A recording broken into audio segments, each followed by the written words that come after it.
Hello guys, I am CA Satyaranjan Swain. तो चलो आज आपका जो सीए फाइनल का है पेपर नंबर 8 है, जो कि इनडायरेक्ट टैक्सेशन, उसमें दो पार्ट आता है। पहला है आपका जीएसटी एंड दूसरा है कस्टम एंड एफटीपी, जो कि एग्जाम पॉइंट ऑफ व्यू से बहुत इंपॉर्टेंट है। Custom and FTP foreign trade policy, तो उसको चलो हम कंप्लीट करेंगे एंड उसका जो भी रहेगा इलुस्ट्रेशन हो या आपका एग्जाम्पल हो या क्वेश्चन से कहां से आपका इंस्टीट्यूट का मटेरियल है, जो कि आईसीआई का मटेरियल से हम सब कंप्लीट करेंगे। एंड ये जो कस्टम एंड एफटीपी है ये 20% आता है एग्जाम में, बट अगर उसको देखेंगे टोटल 30 से 35 मार्क्स का एग्जाम में आता है एंड वो डायरेक्ट क्वेश्चन आता है। तो इसलिए ये एग्जाम पॉइंट ऑफ व्यू से बहुत इंपॉर्टेंट है एंड इसको हम 3 पार्ट में कंप्लीट करेंगे, क्योंकि इसमें जो भी क्वेश्चन है टोटल अगर करेंगे तो वो लगभग 190 या 200 क्वेश्चन है। एक पार्ट में कंप्लीट बहुत टाइम लग जाएगा, इसीलिए हम 3 पार्ट में कंप्लीट करेंगे। एंड आपका एग्जाम तो अभी बहुत टाइम बचा है, तो इसीलिए हम उसको पार्टली करेंगे। पहले पार्ट आज शुरू करेंगे एंड कंप्लीट भी करेंगे पहला पार्ट। तो चलो बिना कोई देरी से शुरू कर देते हैं ये जो कस्टम एंड एफटीपी का पहला पार्ट। और एक बात है, ये जो वीडियो है आपको एक बात करना है कि इसको सब्सक्राइब कर लेना है मेरे जो चैनल को सीए सत्यरंजन स्वाई को, ताकि जो भी नेक्स्ट वाला वीडियो आएगा तो आपको पहले पता चल जाएगा। और एक बात है, इसका अगर नोट्स तो आपको मिल जाएगा इंस्टीट्यूट का जो भी वेबसाइट है। अगर आप नहीं मिल पाता है आपको, तो जाकर मेरे जो टेलीग्राम चैनल है वहां पे आप उसको डाउनलोड कर लीजिए एंड उसका लिंक डिस्क्रिप्शन बॉक्स में आप लोगों को मिल जाएगा। तो चलो बिना कोई देरी से शुरू कर देते हैं। एंड ये जो रहेगा पहला चैप्टर, उसका पहले हम इलुस्ट्रेशन या एग्जांपल कंप्लीट करेंगे, उसके बाद हम जाएंगे क्वेश्चंस को। ठीक है, बहुत सारा क्वेश्चंस है, बट हम यहाँ पे मेनली आपको आता है आंसर भी दिया हुआ है, बट कैसे लिखते हैं एग्जाम में, ठीक है, कैसे आप रिप्रेजेंट करेंगे एग्जाम में जिससे आपको एग्जामेशन मिल जाएगा इजी से। इसीलिए हमारा जो स्टूडेंट है वो मैक्सिमम एग्जामेशन सिक्योर करते हैं ये जो इनडायरेक्ट टैक्सेशन में। तो चलो बिना कोई देरी से हम शुरू कर देते हैं आपका जो भी इलुस्ट्रेशन से। उसके बाद जाएंगे आपका जो भी चैप्टर है वहां पे जाएंगे एंड क्वेश्चन आंसर कंप्लीट करेंगे। ठीक है, तो आ जाइए पहला इलुस्ट्रेशन को।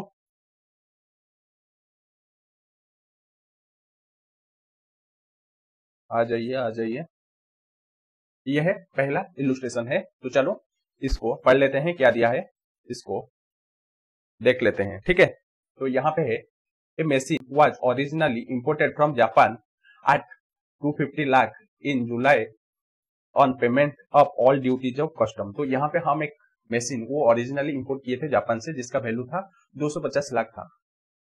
एंड वो जुलाई मंथ में उसको हम जो भी ड्यूटीज था सब पेमेंट करके इसको इंपोर्ट किए थे। उसके बाद the said machine was exported means send back, जो भी हम इंपोर्ट किए थे जापान से उसको हम फिर सेंड बैक कर दिए to supplier for repairs in December and re-imported without any remanufacturing or reprocessing in October next year after repair। तो यहाँ पे क्या हुआ है कि वो जो मशीन है उसको हम रिपेयर के लिए भेज दिए हैं जापान को, उसके बाद हम री इम्पोर्टेड फिर हम दोबारा ले आए हैं इंडिया को एंड वो अक्टूबर मंथ में नेक्स्ट ईयर उसको री इम्पोर्ट किए हैं।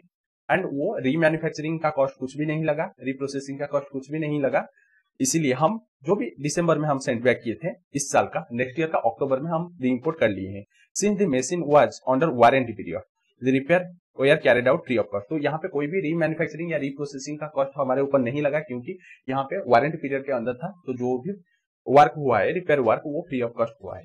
उसके बाद however the fair cost of repair carried out including cost of material 6 lakh would have been 9 lakh. तो यहाँ पे फेयर कॉस्ट ऑफ रिपेयर कितना है 9 लाख, उसमें कॉस्ट ऑफ मटेरियल है आपका 6 लाख है। एंड दूसरा क्या हुआ है, actual insurance and freight charges to and from were 3 lakh. तो यहाँ पे जो भी एक्चुअल इंश्योरेंस एंड फ्रेट का जो भी खर्चा है जापान से जब हम रीइम्पोर्ट किए हैं एंड एक्सपोर्ट किए हैं, तो वो जाने एंड आने का जो भी खर्चा है वो 3 लाख है। ठीक है, ये मेनली री इम्पोर्ट के बारे में बोला है। And rate of basic custom duty 10%, तो यहाँ पे बीसीडी का रेट है 10% एंड इंटीग्रेटेड टैक्स है आईजीएसटी है 12%। तो ये तो सब कैलकुलेशन होता है वहां पे। उसके बाद ignore GST compensation cess, ignore maximum time हम करते हैं इग्नोर। उसके बाद agriculture infrastructure and development cess, ये एक सेस लगता है 2 साल पहले आया है, तो यहाँ पे भी इग्नोर उसको करेंगे। यहाँ पे कंप्यूट करेंगे कि the amount of custom duty payable if any, तो यहाँ पे हम अमाउंट करेंगे जो भी कैलकुलेट करेंगे कि amount of custom duty if any on re import of the machine after repair. तो जो भी हम रिपेयर के बाद री इम्पोर्ट किए हैं तो उसका कितना कस्टम ड्यूटी पेबल होगा उसको कैलकुलेट करेंगे। And ownership of the machine has not been change during the period, तो यहाँ पे ओनरशिप कुछ भी चेंज नहीं हुआ है। एंड यहाँ पे the importer intend to avail exemption, तो यहाँ पे importer intend means wants to avail the exemption, चाहता है कि वो एग्जेम्पशन अवेल करने के लिए if any with regard to reimport of goods which had been exported for repair abroad. तो यहाँ पे री इम्पोर्ट जो किया है उसमें कितना वो टैक्स मेनली पेबल होगा उसको हम देखेंगे। ठीक है, तो यहाँ पे मेनली बोला है कि री इम्पोर्ट के केस में क्या होगा, तो हम पहले इंपोर्ट किए थे, उसके बाद हम उसको एक्सपोर्ट कर रहे हैं, उसके बाद दोबारा फिर री इंपोर्ट कर रहे हैं, तो वहां पे क्या होगा, तो वहां पे हम उसका जो भी इंपोर्ट ड्यूटी देंगे तो वो लिमिटेड हो जाएगा, ठीक है, लिमिटेशन डाल देगा, कितना तक लिमिटेशन डाल देगा, जो भी आपका फेयर कॉस्ट ऑफ रिपेयर उसमें मटेरियल आ जाएगा एंड आपका जो इंश्योरेंस एंड फ्रेट वो जाने आने का वो दोनों ऐड हो जाएगा, तो टोटल बन जाएगा आपका कितना होगा असेसेबल वैल्यू, जिसके ऊपर हम कस्टम ड्यूटी कैलकुलेट करेंगे। तो यहाँ पे अगर देखेंगे ये जो पूरा 9 लाख है, ठीक है, ये जो पूरा 9 लाख है क्योंकि उसमें कॉस्ट ऑफ मटेरियल भी आ जाएगा, प्लस यहाँ पे जो 3 लाख है, तो ये टोटल 12 लाख के ऊपर हमको कस्टम ड्यूटी कैलकुलेशन करना है, ठीक है। तो यहाँ पे 12 लाख के ऊपर पहले हम बीसीडी कैलकुलेट करेंगे, उसके बाद सोशल वेलफेयर सरचार्ज ऐड करेंगे, जो भी एसडब्ल्यूएस, एंड उसके बाद आपका आईजीएसटी कैलकुलेशन करेंगे, ठीक है। तो यहाँ पे अगर देखेंगे कितना होगा, तो यहाँ पे टोटल आपका रिपेयर कितना है, हम जस्ट आपके पास आंसर है बट हम आपको समझा रहे हैं, तो यहाँ पे टोटल 9 लाख आ जाएगा, ठीक है, 9 लाख आ जाएगा एंड यहाँ पे रुपीज में रहेगा अमाउंट, ठीक है। उसके बाद यहाँ पे इंश्योरेंस एंड फ्रेट जाने आने का, ठीक है, एंड फ्रेट है, इंश्योरेंस एंड फ्रेट ये है 3 लाख है, ठीक है, ये है 3 लाख है, तो ये दोनों मिल जाएगा, तो आपका 12 लाख हो जाएगा असेसेबल वैल्यू, ठीक है, 12 लाख हो जाएगा असेसेबल वैल्यू। उसके बाद हम इसके ऊपर क्या कैलकुलेट करेंगे, तो इसके ऊपर हम कैलकुलेट करेंगे, पहले बीसीडी कैलकुलेशन करेंगे, बीसीडी तो मेरे पास भी है क्वेश्चन है, तो बीसीडी आपका रहेगा एट द रेट ऑफ 10% रहेगा, 10% रहेगा, एंड ये जो 10% किसके ऊपर कैलकुलेशन होगा, ये जो 12 लाख के ऊपर 10% कैलकुलेशन होगा, ठीक है, तो ये होगा आपका 1,20,000 है, ठीक है। उसके बाद है यहाँ पे एसडब्ल्यूएस भी, वो भी कैलकुलेशन होगा 10%, बट 10% किसके ऊपर ये कैलकुलेशन होगा, ये आपका बीसीडी के ऊपर कैलकुलेशन होगा, जो भी टैक्स एलिमेंट के ऊपर, तो यहाँ पे ये ओनली 1,20,000 के ऊपर कैलकुलेशन होगा, तो ये आ जाएगा 12,000।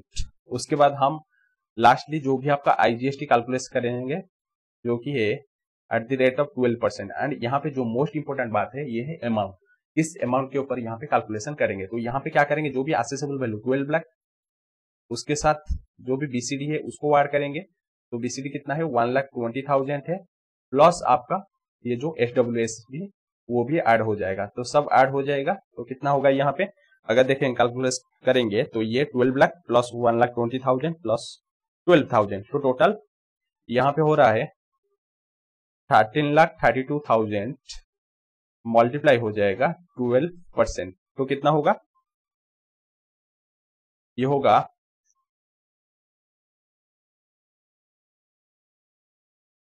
1,59,840 रुपीज, ठीक है। तो यहाँ पे टोटल ड्यूटी अगर देखेंगे तो ये तीनों ड्यूटी को ऐड कर देंगे, ठीक है, टोटल ड्यूटी पेबल, तो यहाँ पे टोटल ड्यूटी पेबल अगर देखेंगे ये तीनों को ऐड कर देंगे, कितना कितना है 1,20,000 है, प्लस आपका 12,000 है, और एक है 1,59,840 रुपीज है, ठीक है। तो टोटल अगर ऐड करेंगे 1,59,840 प्लस 1,20,000 प्लस 12,000, तो यहाँ पे टोटल है 2,91,840 रुपीज, तो ये है total duty payable on re import of जो भी हम इम्पोर्ट किए हैं रिपेयर्स के लिए। और एक बात है यहाँ पे, ये जो ड्यूटी जो भी कॉन्सेशनल ड्यूटी अवेल करने के लिए 3 कंडीशन सेटिस्फाई करना पड़ेगा। 3 कंडीशन क्या है, तीनों ही कंडीशन, पहला कंडीशन है कि उसको री इम्पोर्ट करना पड़ेगा with in 2 years and extended हो जाता है कई कई केस में 5 ईयर्स तक। दूसरा है यहाँ पे जो भी हम इम्पोर्ट किए थे, जो भी मशीन है एक्सपोर्ट किए थे, एंड वो इम्पोर्ट सेम ही होना चाहिए, means re import and import के टाइम मशीन सेम होना चाहिए। तीसरा है कि यहाँ पे ओनरशिप चेंज नहीं होना चाहिए, ठीक है, ownership same, machine same, means जो भी गुड्स सेम है, एंड उसको री इम्पोर्ट का टाइम जो भी पीरियड है 2 ईयर्स या एक्सटेंडेड 5 ईयर्स, वो नेपाल भूटान के केस में होता है। तो तीनों कंडीशन भी आपको लिखना पड़ेगा। ये था आपका इलस्ट्रेशन नंबर 1 है, इसका आंसर आपके पास है, बट हमको यहाँ पे बताना है कि कैसे आपको आंसर लिखना है, ठीक है। पहले प्रोविजन लिखोगे, उसके बाद ये टेबुलर फॉर्म में आपको रिप्रेजेंट करना पड़ेगा। उसके बाद चलो चलते हैं नेक्स्ट इलस्ट्रेशन को, आ जाइए।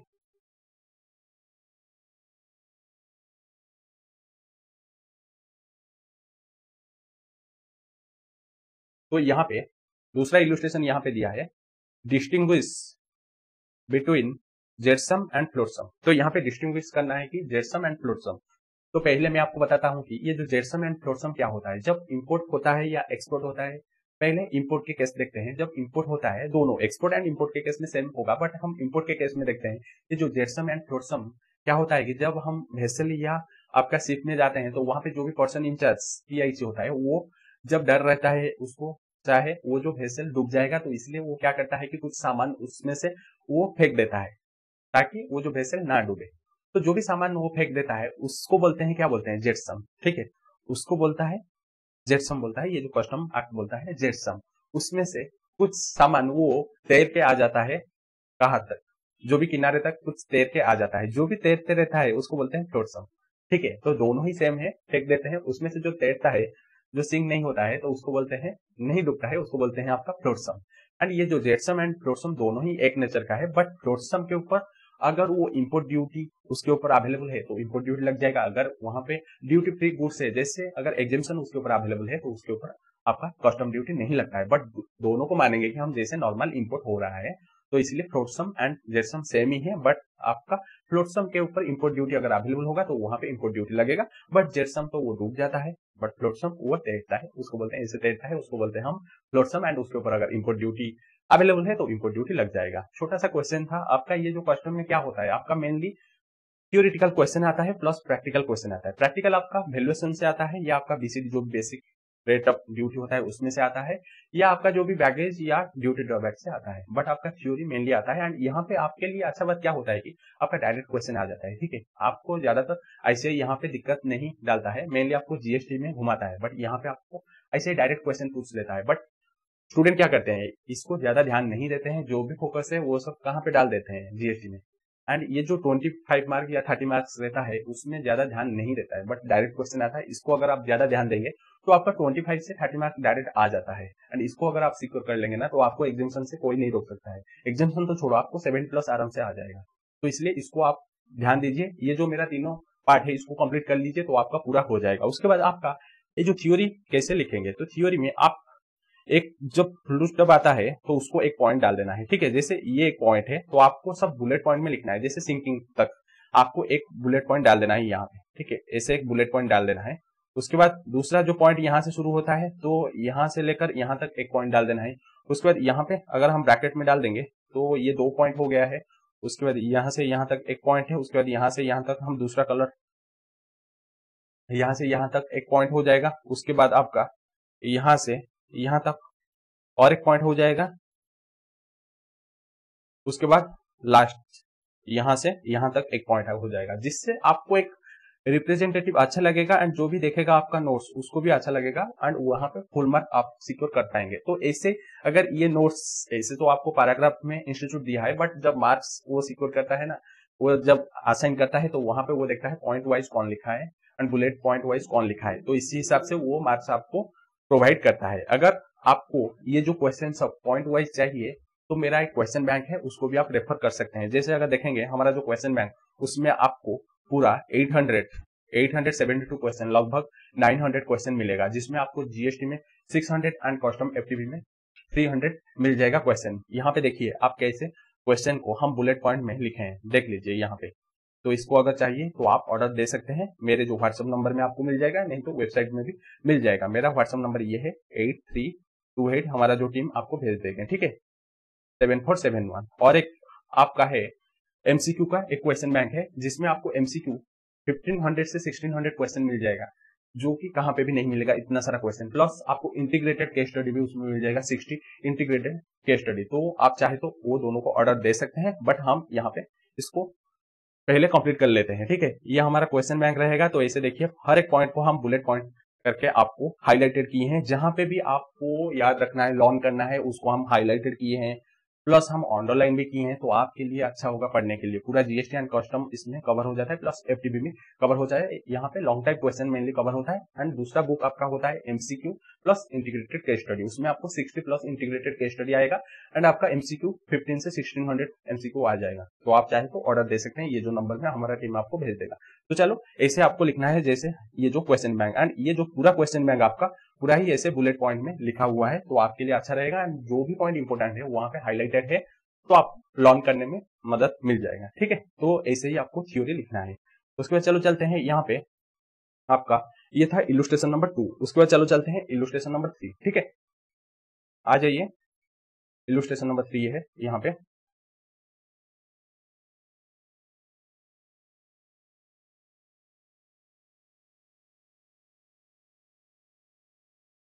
पहला चैप्टर है ना, इसमें थोड़ा प्रोसीड्यूरल पार्ट ज्यादा है एंड क्वेश्चन आपका मिलेगा एंड में। ये आ गया इलुस्ट्रेशन नंबर 3 है। तो चलो देख लेते हैं इलुस्ट्रेशन नंबर 3 क्या दिया है।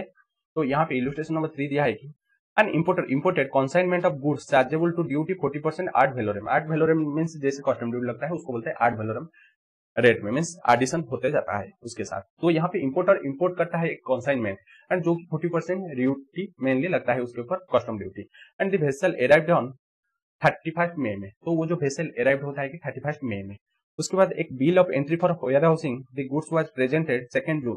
तो bill of entry for warehousing वो 2 जून में फाइल हुआ है। उसके बाद गुड्स वेयर हाउस, उसके बाद गुड्स वेयर हाउस हो गया है। उसके बाद in the meantime an exemption notification was issued on 15 October reducing the effective custom duty to 25% ad valorem. तो यहाँ पे पहले 40% था, बट एक नोटिफिकेशन आया है एग्जेम्पशन नोटिफिकेशन जिसमें रिड्यूस कर देता है जो भी रेट ऑफ ड्यूटी है वो 25% कर देता है। 40% से 25% रेट ऑफ ड्यूटी घटा देता है। Thereafter the importer file bill of entry for home consumption. तो यहाँ पे होम कंजम्पशन के लिए बिल ऑफ एंट्री कब फाइल किया है 20 अक्टूबर को एंड क्लेमिंग 25% ड्यूटी। तो यहाँ पे इंपोर्टर क्लेम करता है कि 25% ड्यूटी वो अवेल करेगा, मींस वो देगा टैक्स। उसके बाद कस्टम डिपार्टमेंट बट चार्ज कर रहा है हायर रेट ऑफ ड्यूटी। तो कस्टम डिपार्टमेंट वो चाहता है कि 40% ड्यूटी क्लेम करने के लिए। Give your views on the same. तो यहाँ पे आपको ओपिनियन देना है या व्यूज देना है on the above questions discussing the relevant provision of the Custom Act 1962। तो यहाँ पे आपको जो भी relevant provision के हिसाब से आपको बताना है क्या रहेगा यहाँ पे। तो पहले मैं आपको क्वेश्चन बता देता हूँ। ठीक है, यहाँ पे क्वेश्चन मेरे सामने है,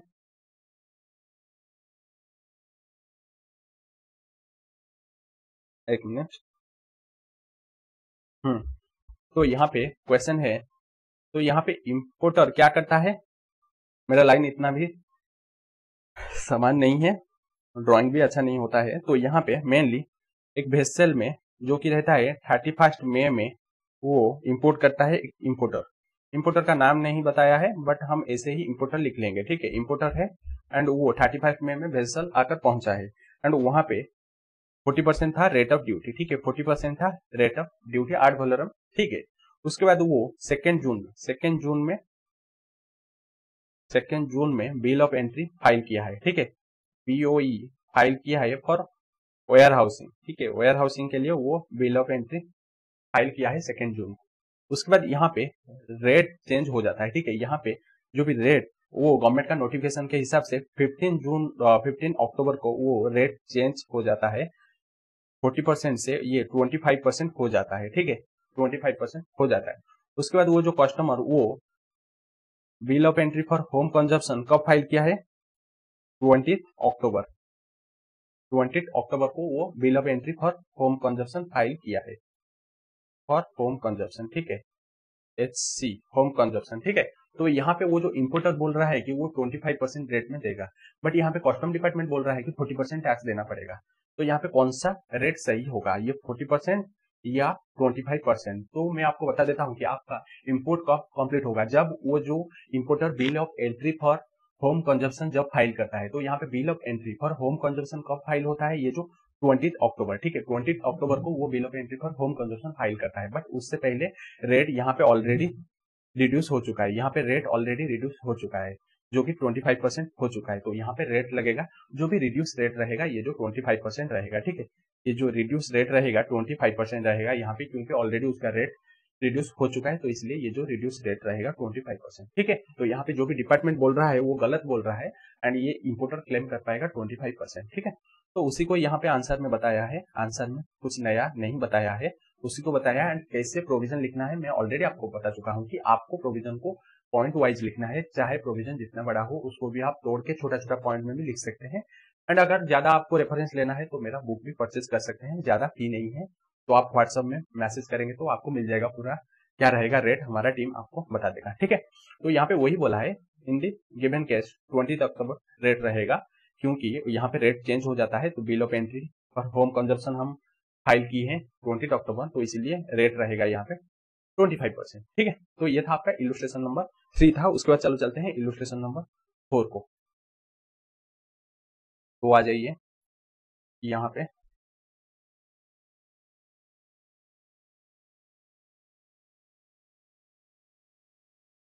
ये सब थ्योरेटिकल क्वेश्चन आता है, इसमें से प्रैक्टिकल क्वेश्चन कम आता है। तो ये है कि इलुस्ट्रेशन नंबर 4 है एंड 5 दोनों ही इसी पेज में है। ठीक है, if the value of goods is 10,000, तो यहाँ पे अगर वैल्यू ऑफ गुड्स 10,000 है, ठीक है, वैल्यू ऑफ गुड्स अगर 10,000 है,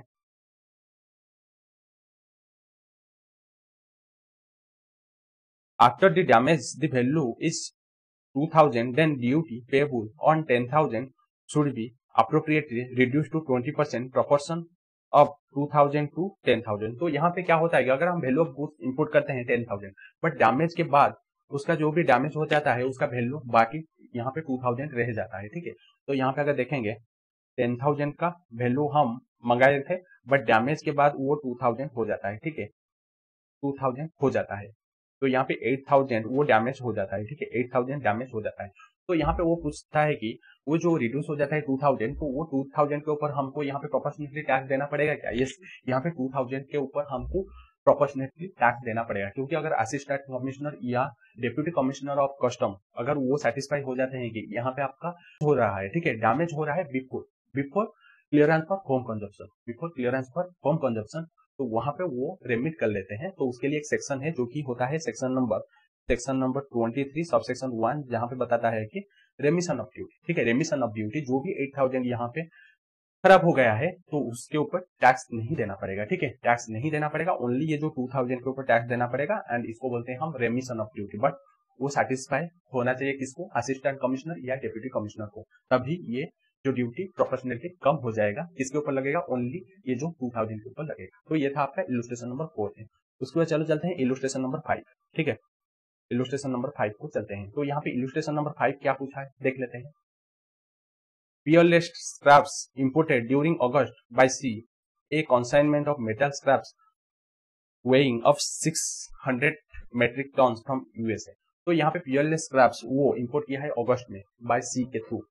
कितना कॉन्साइनमेंट ऑफ क्या यहाँ पे ऑर्डर किया है? मेनली मेटल स्क्रैप ऑर्डर किया है, जिसका वेट कितना है? 6,000 metric ton MT from USA से वो इंपोर्ट किया है। They file a bill of entry for home consumption, तो उसके बाद वो bill of entry for home consumption file कर दिया है, and the assistant commissioner pass an order for clearance of goods and applicable duty was paid by them. तो यहाँ पे असिस्टेंट कमिश्नर वो पास किया है क्लियरेंस फॉर होम कंजप्शन, उसके बाद वो जो भी एप्लीकेबल ड्यूटी वो सब पेड कर दिया है। Peerless scraps are thereafter found on taking delivery from the port trust authority, that is before clearance for home consumption, that only 5,500 metric tons of scrap were available at the docks, and although they had paid duty for entire 6,000 metric ton। तो यहाँ पे जब peerless scrap जब वो delivery के लिए जाता है तो वहां पे वो देखता है कि 5,500 मेट्रिक टन अवेलेबल है, बाकी जो 500 मेट्रिक टन वो अवेलेबल नहीं है। तो उसके बाद बट वो क्या किया है? वो पूरा ड्यूटी पेड कर दिया है 6,000 के ऊपर, 6,000 मेट्रिक टन के ऊपर पेमेंट कर दिया है ड्यूटी, बट अवेलेबल है only 5,500 since there was no short landing of cargo. तो यहाँ पे वो कोई भी शॉर्ट लैंडिंग ऑफ कार्गो नहीं है, तो वो 5,500 के ऊपर वो डिलीवरी देखता है, बट वो 6,000 के ऊपर पेमेंट कर दिया है।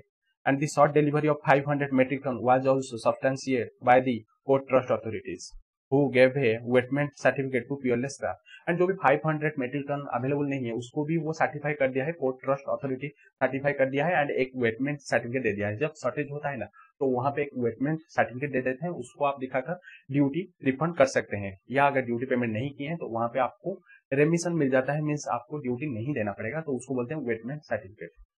On filing of representation to the Custom Department, Peerless Scraps has been directed in writing to justify as to which provision of the Custom Act 1962 governs their claim for remission of duty on 500 metric ton not delivered by the port trust। तो यहाँ पे जब वो representation file करता है custom department को, तो वहां पे कस्टम डिपार्टमेंट बोलता है कि कौन सा सेक्शन के अंदर आपको रेमिट होगा ड्यूटी, ठीक है, या आपको रिफंड मिलेगा ड्यूटी कौन सा सेक्शन के अंदर। तो सेक्शन तो आप लोगों को पता है, जो कि रहता है सेक्शन नंबर 23 सबसेक्शन 1, जो ऊपर वाला क्वेश्चन देखे हैं रेमिशन ऑफ ड्यूटी।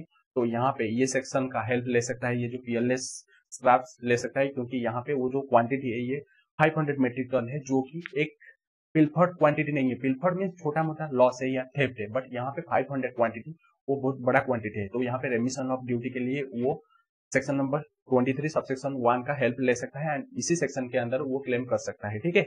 एंड यहाँ पे असिस्टेंट कमिश्नर या डिप्टी कमिश्नर, जो भी असिस्टेंट कमिश्नर ऑलरेडी उसको सर्टिफाई कर चुका है एंड वेटमेंट सर्टिफिकेट भी है, तो वो रेमिशन क्लेम कर सकता है ये जो सेक्शन के अंदर। एंड यहाँ पे पिलफर्ड नहीं है, क्योंकि पिलफर्ड मीन स्मॉल थेफ्ट या स्मॉल क्वांटिटी जब चोरी हो जाता है तो उसको बोलते हैं पिलफर्ड, ठीक है। You are approach by Peerless staff, आपको अप्रोच कर रहा है कि काउंसिल करिए फॉर ओपिनियन एडवाइस, तो आप काउंसिल करिए कि कौन सा सेक्शन के तहत तो वो क्लेम कर सकता है यहाँ पे रेमिशन, ठीक है। उसके बाद examine the issue and tender your opinion as per law giving reason, तो आपको ओपिनियन देना है, तो वही सेक्शन नंबर 23 का हेल्प लेके यहाँ पे वो क्लेम कर पाएगा, ठीक है। आंसर आपके पास है, बट क्वेश्चन को मेन समझाना था, ठीक है। ये था आपका इलुस्ट्रेशन नंबर 5 है, ठीक है। इलुस्ट्रेशन नंबर 5 है।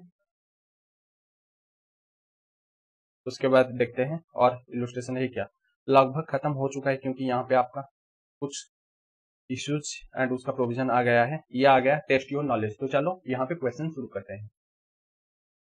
तो चलो टेस्ट योर नॉलेज में पहला क्वेश्चन पढ़ लेते हैं, क्या दिया है टेस्ट योर नॉलेज का। तो यहाँ पे पूछा है कि what are the provision relating to effective date of notification issued under section number 25 of the custom act 1962। तो यहाँ पे मेनली सेक्शन नंबर 25 के बारे में पूछा है, जो कि एग्जिम्पशन, दो टाइप्स का एग्जिम्पशन होता है, एक जनरल एग्जिम्पशन, दूसरा है स्पेशल एग्जिम्पशन। तो general exemption section number 25 subsection 1 deal करता है and special exemption section number 25 subsection 2 deal करता है। बट यहाँ पे पूछा है कि mainly effective date of notification क्या रहेगा। तो effective date of notification mainly जिस दिन आपका पब्लिक होता है इन दी, कहाँ पे, notification in the official gazette, ठीक है। जब ये पब्लिश होता है, नोटिफिकेशन जब पब्लिश होता है इन दी ऑफिशियल गैजेट में, तो उसी दिन आपका इफेक्टिव डेट ऑफ नोटिफिकेशन मानेंगे। बट कुछ केस में क्या होता है कि जिस दिन ऑर्डर आता है, ठीक है, ये जो जनरल या स्पेसिफिकेशन के लिए नोटिफिकेशन ऑर्डर जब आता है तो पब्लिक में 2 या 3 दिन लेट हो जाता है, ठीक है। पब्लिकेशन में यहाँ पे ऑफिशियल गैजेट में लेट हो जाता है। फॉर एग्जाम्पल यहाँ पे अगर ऑर्डर आया था 1 अगस्त, ठीक है, नोटिफिकेशन ऑर्डर यहाँ पे आया है 1 अगस्त में, ठीक है, 1 अगस्त में आया है नोटिफिकेशन ऑर्डर। बट यहाँ पे पब्लिश कब होता है, पब्लिश होता है ऑफिशियल गैजेट में 2 या 3 दिन, फॉर एग्जाम्पल 3 दिन, जो कि है 3 अगस्त, ये 2 दिन। तो वहां पे हम इफेक्टिव डेट ऑफ रजिस्ट्रेशन कब लेंगे, तो इफेक्टिव डेट ऑफ रजिस्ट्रेशन लेंगे जिस दिन ये नोटिफिकेशन ऑर्डर जिस दिन आया है, ठीक है, नोटिफिकेशन ऑर्डर आया है। उसके बाद और एक सिचुएशन मीन एक अमेंडमेंट आया था, जो कि ओनली आपका जनरल नोटिफिकेशन के ऊपर लगता है, ठीक है, जनरल नोटिफिकेशन के ऊपर लगता है। अगर कुछ एग्जाम्पशन आता है स्पेशल कंडीशन की वजह से, मीन्स वो कंडीशन अगर आप सेटिस्फाई करेंगे तो आपको ये एग्जाम्पशन अवेलेबल हो जाएगा, तो वहां पे वो इफेक्टिव डेट ऑफ रजिस्ट्रेशन क्या मानेंगे, ठीक है। फॉर एग्जाम्पल यहाँ पे एक ऑर्डर आया था 1 अगस्त में, ठीक है, वही 1 अगस्त 2022 में एक ऑर्डर आया था, तो वहां पे वो मैक्सिमम इफेक्टिव कब तक हम मान सकते हैं, ठीक है, एक अमेंडमेंट जो कि 2 साल पहले आया था, तो वहां पे मैक्सिमम हम मान सकते हैं उसका 2 साल, ठीक है। उसका 2 साल कब कंप्लीट होगा, 2 साल मीन्स ये जो 22, 23, 24, तो ये जो 24 एंड उसका ईयर क्या रहेगा 24 एंड 25, तो यहाँ पे इफेक्टिव कब तक रहेगा, ये 2 ईयर हम दी, जिस ईयर में वो कंप्लीट होता है 2 ईयर हम मानेंगे, जिस ईयर में ऑर्डर आया था उसका 31 मार्च 2025 से पहले ये नोटिफाई हो जाना था। ये मैक्सिमम वैलिडिटी है 2 ईयर्स, जब वो ऑर्डर आया था उसका 2 ईयर के अंदर वहां पे वैलिड रहेगा। बट 2 ईयर कब तक हम लेंगे, जो भी उसका एंड तक, जो कि 31, जिस साल वो मैक्सिमम वैलिडिटी है उसका 31 मार्च तक वो अवेल रहेगा, ठीक है। जब तक वो 2 ईयर अवेल है उसका 31 मार्च जो भी एंड होता है वो जो 2 ईयर, तब तक ये अवेल रहेगा, ठीक है। तो ये था नोटिफिकेशन मेनली। बट ये जो नोटिफिकेशन आपका ये सेकंड वाला, ठीक है, ये जो सेकंड वाला नोटिफिकेशन आपका only general notification, general exemption के केस में अवेलेबल होगा, आपका स्पेशल एग्जाम्पशन के केस में अवेलेबल नहीं होगा, क्योंकि स्पेशल एग्जाम्पशन ऐसे ही तो आपका स्पेशल ऑर्डर के लिए मिलता है, तो इसलिए ये अवेलेबल नहीं होगा स्पेशल एग्जाम्पशन के टाइम, ठीक है। ये था क्वेश्चन नंबर 1 है। उसके बाद चलो चलते हैं क्वेश्चन नंबर 2 को चलते हैं। अन इम्पोर्टर इम्पोर्टेड सर्टेन इनपुट्स, तो यहाँ पे अन इम्पोर्टर वो इम्पोर्ट कर रहा है certain inputs manufacturer of final product के लिए, तो यहाँ पे इम्पोर्ट कर रहा है सर्टेन इनपुट जो कि यूज होगा मैन्युफैक्चरिंग में, ठीक है, फाइनल प्रोडक्ट में। A small portion of imported inputs या डैमेज इन ट्रांजिट, तो यहाँ पे कुछ स्मॉल पोर्शन वो डैमेज हो गया है ट्रांजिट में, and could not use in the manufacturing of final product, तो वो यूज नहीं हो पाया फाइनल प्रोडक्ट मैन्युफैक्चरिंग में, क्योंकि वो डैमेज हो गया है, तो कैसे यूज होगा। An exemption notification was in force providing exemption in respect of specified raw material imported into India. तो वो जो रॉ मटेरियल इंपोर्ट कर रहा था उसके लिए एक एग्जेम्पशन आया है, ठीक है, उसके लिए ही एक एग्जेम्पशन आया है for use of manufacturing of specified goods, तो उसको यूज करना पड़ेगा मैन्युफैक्चरिंग गुड्स में, and which was applicable to the import made by the importer in present case, and वो जो एग्जेम्पशन वो अवेलेबल होता है किसके ऊपर एप्लीकेबल होता है, ये जो इंपोर्टर इंपोर्ट किया था। बट यहाँ पे मेन दिक्कत का बात है कि briefly examine whether the importer could claim the benefit of the aforesaid notification in respect of the entire lot of inputs imported including those that were damaged in transit। तो यहाँ पे मेन जो दिक्कत है कि यहाँ पे एग्जामिन करना है कि ये जो इंपोर्टर पूरा जो भी इंपोर्ट किया था रॉ मटेरियल उसके ऊपर अवेल करेगा या प्रोपोर्शनेटली जो भी डैमेज हो गया है उसको छोड़कर जो भी बैलेंस है उसके ऊपर ये एग्जेम्पशन मिल जाएगा। तो ये जो सेक्शन बोल रहा है जब हम मैन्युफैक्चरिंग में यूज करेंगे इंपोर्ट करके तो उसके ऊपर आपको एग्जेम्पशन मिल जाएगा, ठीक है, उसके ऊपर एग्जेम्पशन मिल जाएगा अगर आप भी इंटेंड करते हैं, ठीक है। यहाँ पे यूज और इंटेंड टू यूज, ठीक है, यहाँ पे दो वर्ड है, एक है यूज पुट टू यूज और एक है intended to use, intended to be use. तो ये जो दो वर्ड है यहाँ पे दो वर्ड को हम सेम मानेंगे। अगर भी ये इंटेंट किया था, ठीक है, ये इंटेंट उसका इंटेंशन था कि वो फाइनल प्रोडक्ट में यूज करने के लिए, बट वो तो डैमेज हो गया है तो इसलिए अवेल नहीं हो पाया, तो इसलिए यहाँ पे यूज नहीं हो पाया। बट यहाँ पे use and intended to be use same मानेंगे। यहाँ पे वो उसका इंटेंशन था कि फाइनल प्रोडक्ट में यूज करने के लिए, बट वो डैमेज की वजह से वो यूज नहीं कर पाया, तो यहाँ पे पूरा इनपुट के ऊपर उसको अवेलेबल हो जाएगा एग्जेम्पशन, ठीक है, पूरा इनपुट के ऊपर अवेलेबल हो जाएगा एग्जेम्पशन, क्योंकि वो इंटेंशन था उसका यूज करने के लिए बट अवेलेबल नहीं था क्योंकि वो डैमेज हो गया, उसके बाद उसका क्वांटिटी भी लो है, तो यहाँ पे एग्जेम्पशन फुल क्वांटिटी के ऊपर अवेलेबल हो जाएगा, ठीक है, फुल क्वांटिटी के ऊपर अवेलेबल यहाँ पे हो जाएगा, कोई दिक्कत नहीं होगा, ठीक। ये जो क्वेश्चन है उसका आंसर है, बट मैं आपको समझा रहा हूँ एंड कैसे लिखना है क्वेश्चन, ठीक है। अभी पहले क्वेश्चन में क्या लिखोगे, पहले प्रोविजन जो है लिख लेना है, उसके बाद आपको एक्सप्लेनेशन जो भी क्वेश्चन में मेन पॉइंट है इसको ही आपको पॉइंट करके लिख लेना है, उसके बाद फाइनल आंसर बता देना है। 3 पॉइंट में आपको मेन मेजर 3 पॉइंट में आपको बताना है कि आंसर क्या रहेगा, ठीक है, 3 पॉइंट में। एंड पहला पॉइंट में आपका रहेगा जो भी प्रोविजन आप जानते हैं उसको लिख लीजिए। सेक्शन कंपलसरी नहीं है, बट अगर सेक्शन लिखोगे तो आपका जो भी एज है वो एक्स्ट्रा आ जाएगा एंड सिक्योर अच्छा मार्क कर पाएंगे। हमारा जो स्टूडेंट ये सब सेक्शन उनका जो भी दिमाग में पूरा फिट हो चुका है, बट आप डोंट वरी, आप ये जो क्वेश्चन आंसर 2 बार 3 बार करिए तो आपका भी हो जाएगा सब कुछ, ठीक है। उसके बाद क्वेश्चन नंबर 3 है, Messrs Pure Energy Limited is engaged in oil exploration and has imported software containing seismic data। तो यहाँ पे मेनली Messrs जो भी Pure Energy Limited वो एंगेज ऑयल एक्सप्लोरेशन में एंगेज है एंड वो यहाँ पे इंपोर्ट कर रहा है software containing seismic data, means वो जो ऑयल एक्सप्लोरेशन के लिए हेल्प करेगा जो भी डाटा उसको वो मेनली सॉफ्टवेयर मेनली इंपोर्ट करते हैं, ठीक है, सॉफ्टवेयर बाहर कंट्री से इंपोर्ट कर रहे हैं किसके लिए, ये जो ऑयल एक्सप्लोरेशन में हेल्प होगा। उसके बाद the importer is entitled to exemption from custom duty subject to the condition that essentially certificate granted by the Director General Hydrocarbons is produced at the time of importation of the goods। तो यहाँ पे जो importer वो entitle होगा exemption के लिए, ठीक है, एंटाइटल होगा एग्जेम्पशन के लिए। सब्जेक्ट को कंडीशन क्या है कि उसको एक सर्टिफिकेट देना पड़ेगा, ठीक है, देना पड़ेगा जो कि एसेंशियली एक सर्टिफिकेट देना पड़ेगा एंड वो सर्टिफिकेट कौन ग्रांट करता है आपका जो भी DGH director general of hydrocarbon, उसको वो इशू करता है वो जो सर्टिफिकेट। जब आप कोई भी सॉफ्टवेयर बाहर कंट्री से लाते हैं ऑयल एक्सप्लोरेशन के लिए तो वहां पे एक सर्टिफिकेट किससे मिलेगा, आपका जो भी डीजीएच से मिलेगा एक सर्टिफिकेट एंड वो सर्टिफिकेट आपको सबमिट करना पड़ेगा, उसके बाद आप प्रोडक्शन कर सकते हैं। दो the importer applied for the certificate with in the statutory limit prescribed for the same, the certificate was not made available to the importer within a reasonable time by the Director General of Hydrocarbons। तो यहाँ पे वो जो certificate के लिए time limit के अंदर वो अप्लाई किया था बट वो जो डीजीएच ने वो लेट कर दिया है, तो जो भी टाइम लिमिट था उसके अंदर वो प्रोवाइड नहीं किया, इसीलिए ये जो सर्टिफिकेट कस्टम डिपार्टमेंट के पास सबमिट नहीं कर पाया। उसके बाद कस्टम डिपार्टमेंट रिजेक्ट कर दिया इंपोर्टर क्लेम फॉर एग्जेम्पशन। तो जो कि क्लेम करने के लिए सर्टिफिकेट चाहिए था वो सही टाइम में नहीं दिया डीजीएच, इसीलिए वो सबमिट नहीं कर पाया टाइम लिमिट के अंदर एंड यहाँ पे कस्टम डिपार्टमेंट क्या कर रहा है, रिजेक्शन कर रहा है एग्जेम्पशन एप्लीकेशन।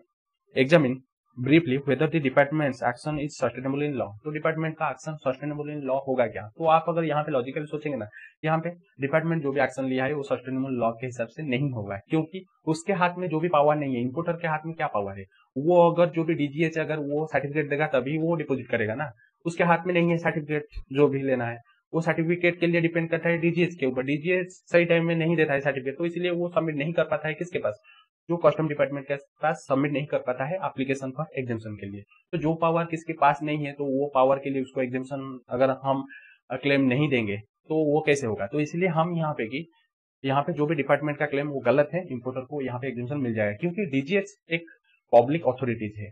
तो हम अज्यूम करेंगे कि वो जो पब्लिक अथॉरिटी उसको सही टाइम में सब चीज करना पड़ेगा, क्योंकि उसका जो भी एक्शन के ऊपर डिपेंड करता है किसको एग्जाम्शन क्लेम करने के लिए। तो इस यहाँ पे वो जो सर्टिफिकेट सही टाइम में क्लेम किया था बट वो सही टाइम में नहीं दिया डीजीएच, तो यहाँ पे इंपोर्टर का कोई भी गलती नहीं है, जो भी गलती है वो डीजीएच का है गलती। तो इंपोर्टर को यहाँ पे एग्जाम्शन मिल जाएगा एंड डिपार्टमेंट जो भी क्लेम करता है कि इंपोर्टर सही टाइम में नहीं दिया है एप्लीकेशन, तो वो गलत बात है, उसको मिल जाएगा यहाँ पे, मेनली इंपोर्टर को यहाँ पे मिल जाएगा एग्जाम्शन। ठीक है, ये था आपका क्वेश्चन नंबर 3 है। उसके बाद क्वेश्चन नंबर 4 को चलते हैं। तो यहाँ पे क्वेश्चन नंबर 4 दिया है कि explain with reference to the decided case law whether clearance from domestic tariff area जो कि डीटीए है to special economic zone SEZ को is chargeable to export duty under the SEZ act 2005 और the custom act 1962 जो भी custom act and SEZ act के तहत यहाँ पे अगर हम कोई भी चीज डीटीए से एसीजेड को हम प्रोवाइड करते हैं तो वहां पे एक्सपोर्ट ड्यूटी लगेगा या नहीं लगेगा। मीन्स यहाँ पे आपका ये रहता है, इंडिया है फॉर एग्जाम्पल, इंडिया मैप है, तो ये है आपका फॉर एग्जाम्पल एसीजेड है, ये एक एरिया है एसीजेड। तो जो भी बाकी एरिया सब है ये इंडिया का, उसको बोलते हैं डीटीए। जैसे हम और आप सब डीटीए में है, डोमेस्टिक टैरिफ एरिया में। तो यहाँ पे मेनली बोल रहा है अगर हम कोई भी चीज डीटीए से एसीजेड को हम सप्लाई करेंगे तो यहाँ पे आपका एक्सपोर्ट ड्यूटी लगेगा या नहीं लगेगा, मीन्स कस्टम ड्यूटी लगेगा या नहीं लगेगा। तो मैं आपको बता देता हूँ कि 2 एक्ट है, एक आपका एसीजेड एक्ट होता है और एक है कस्टम एक्ट है।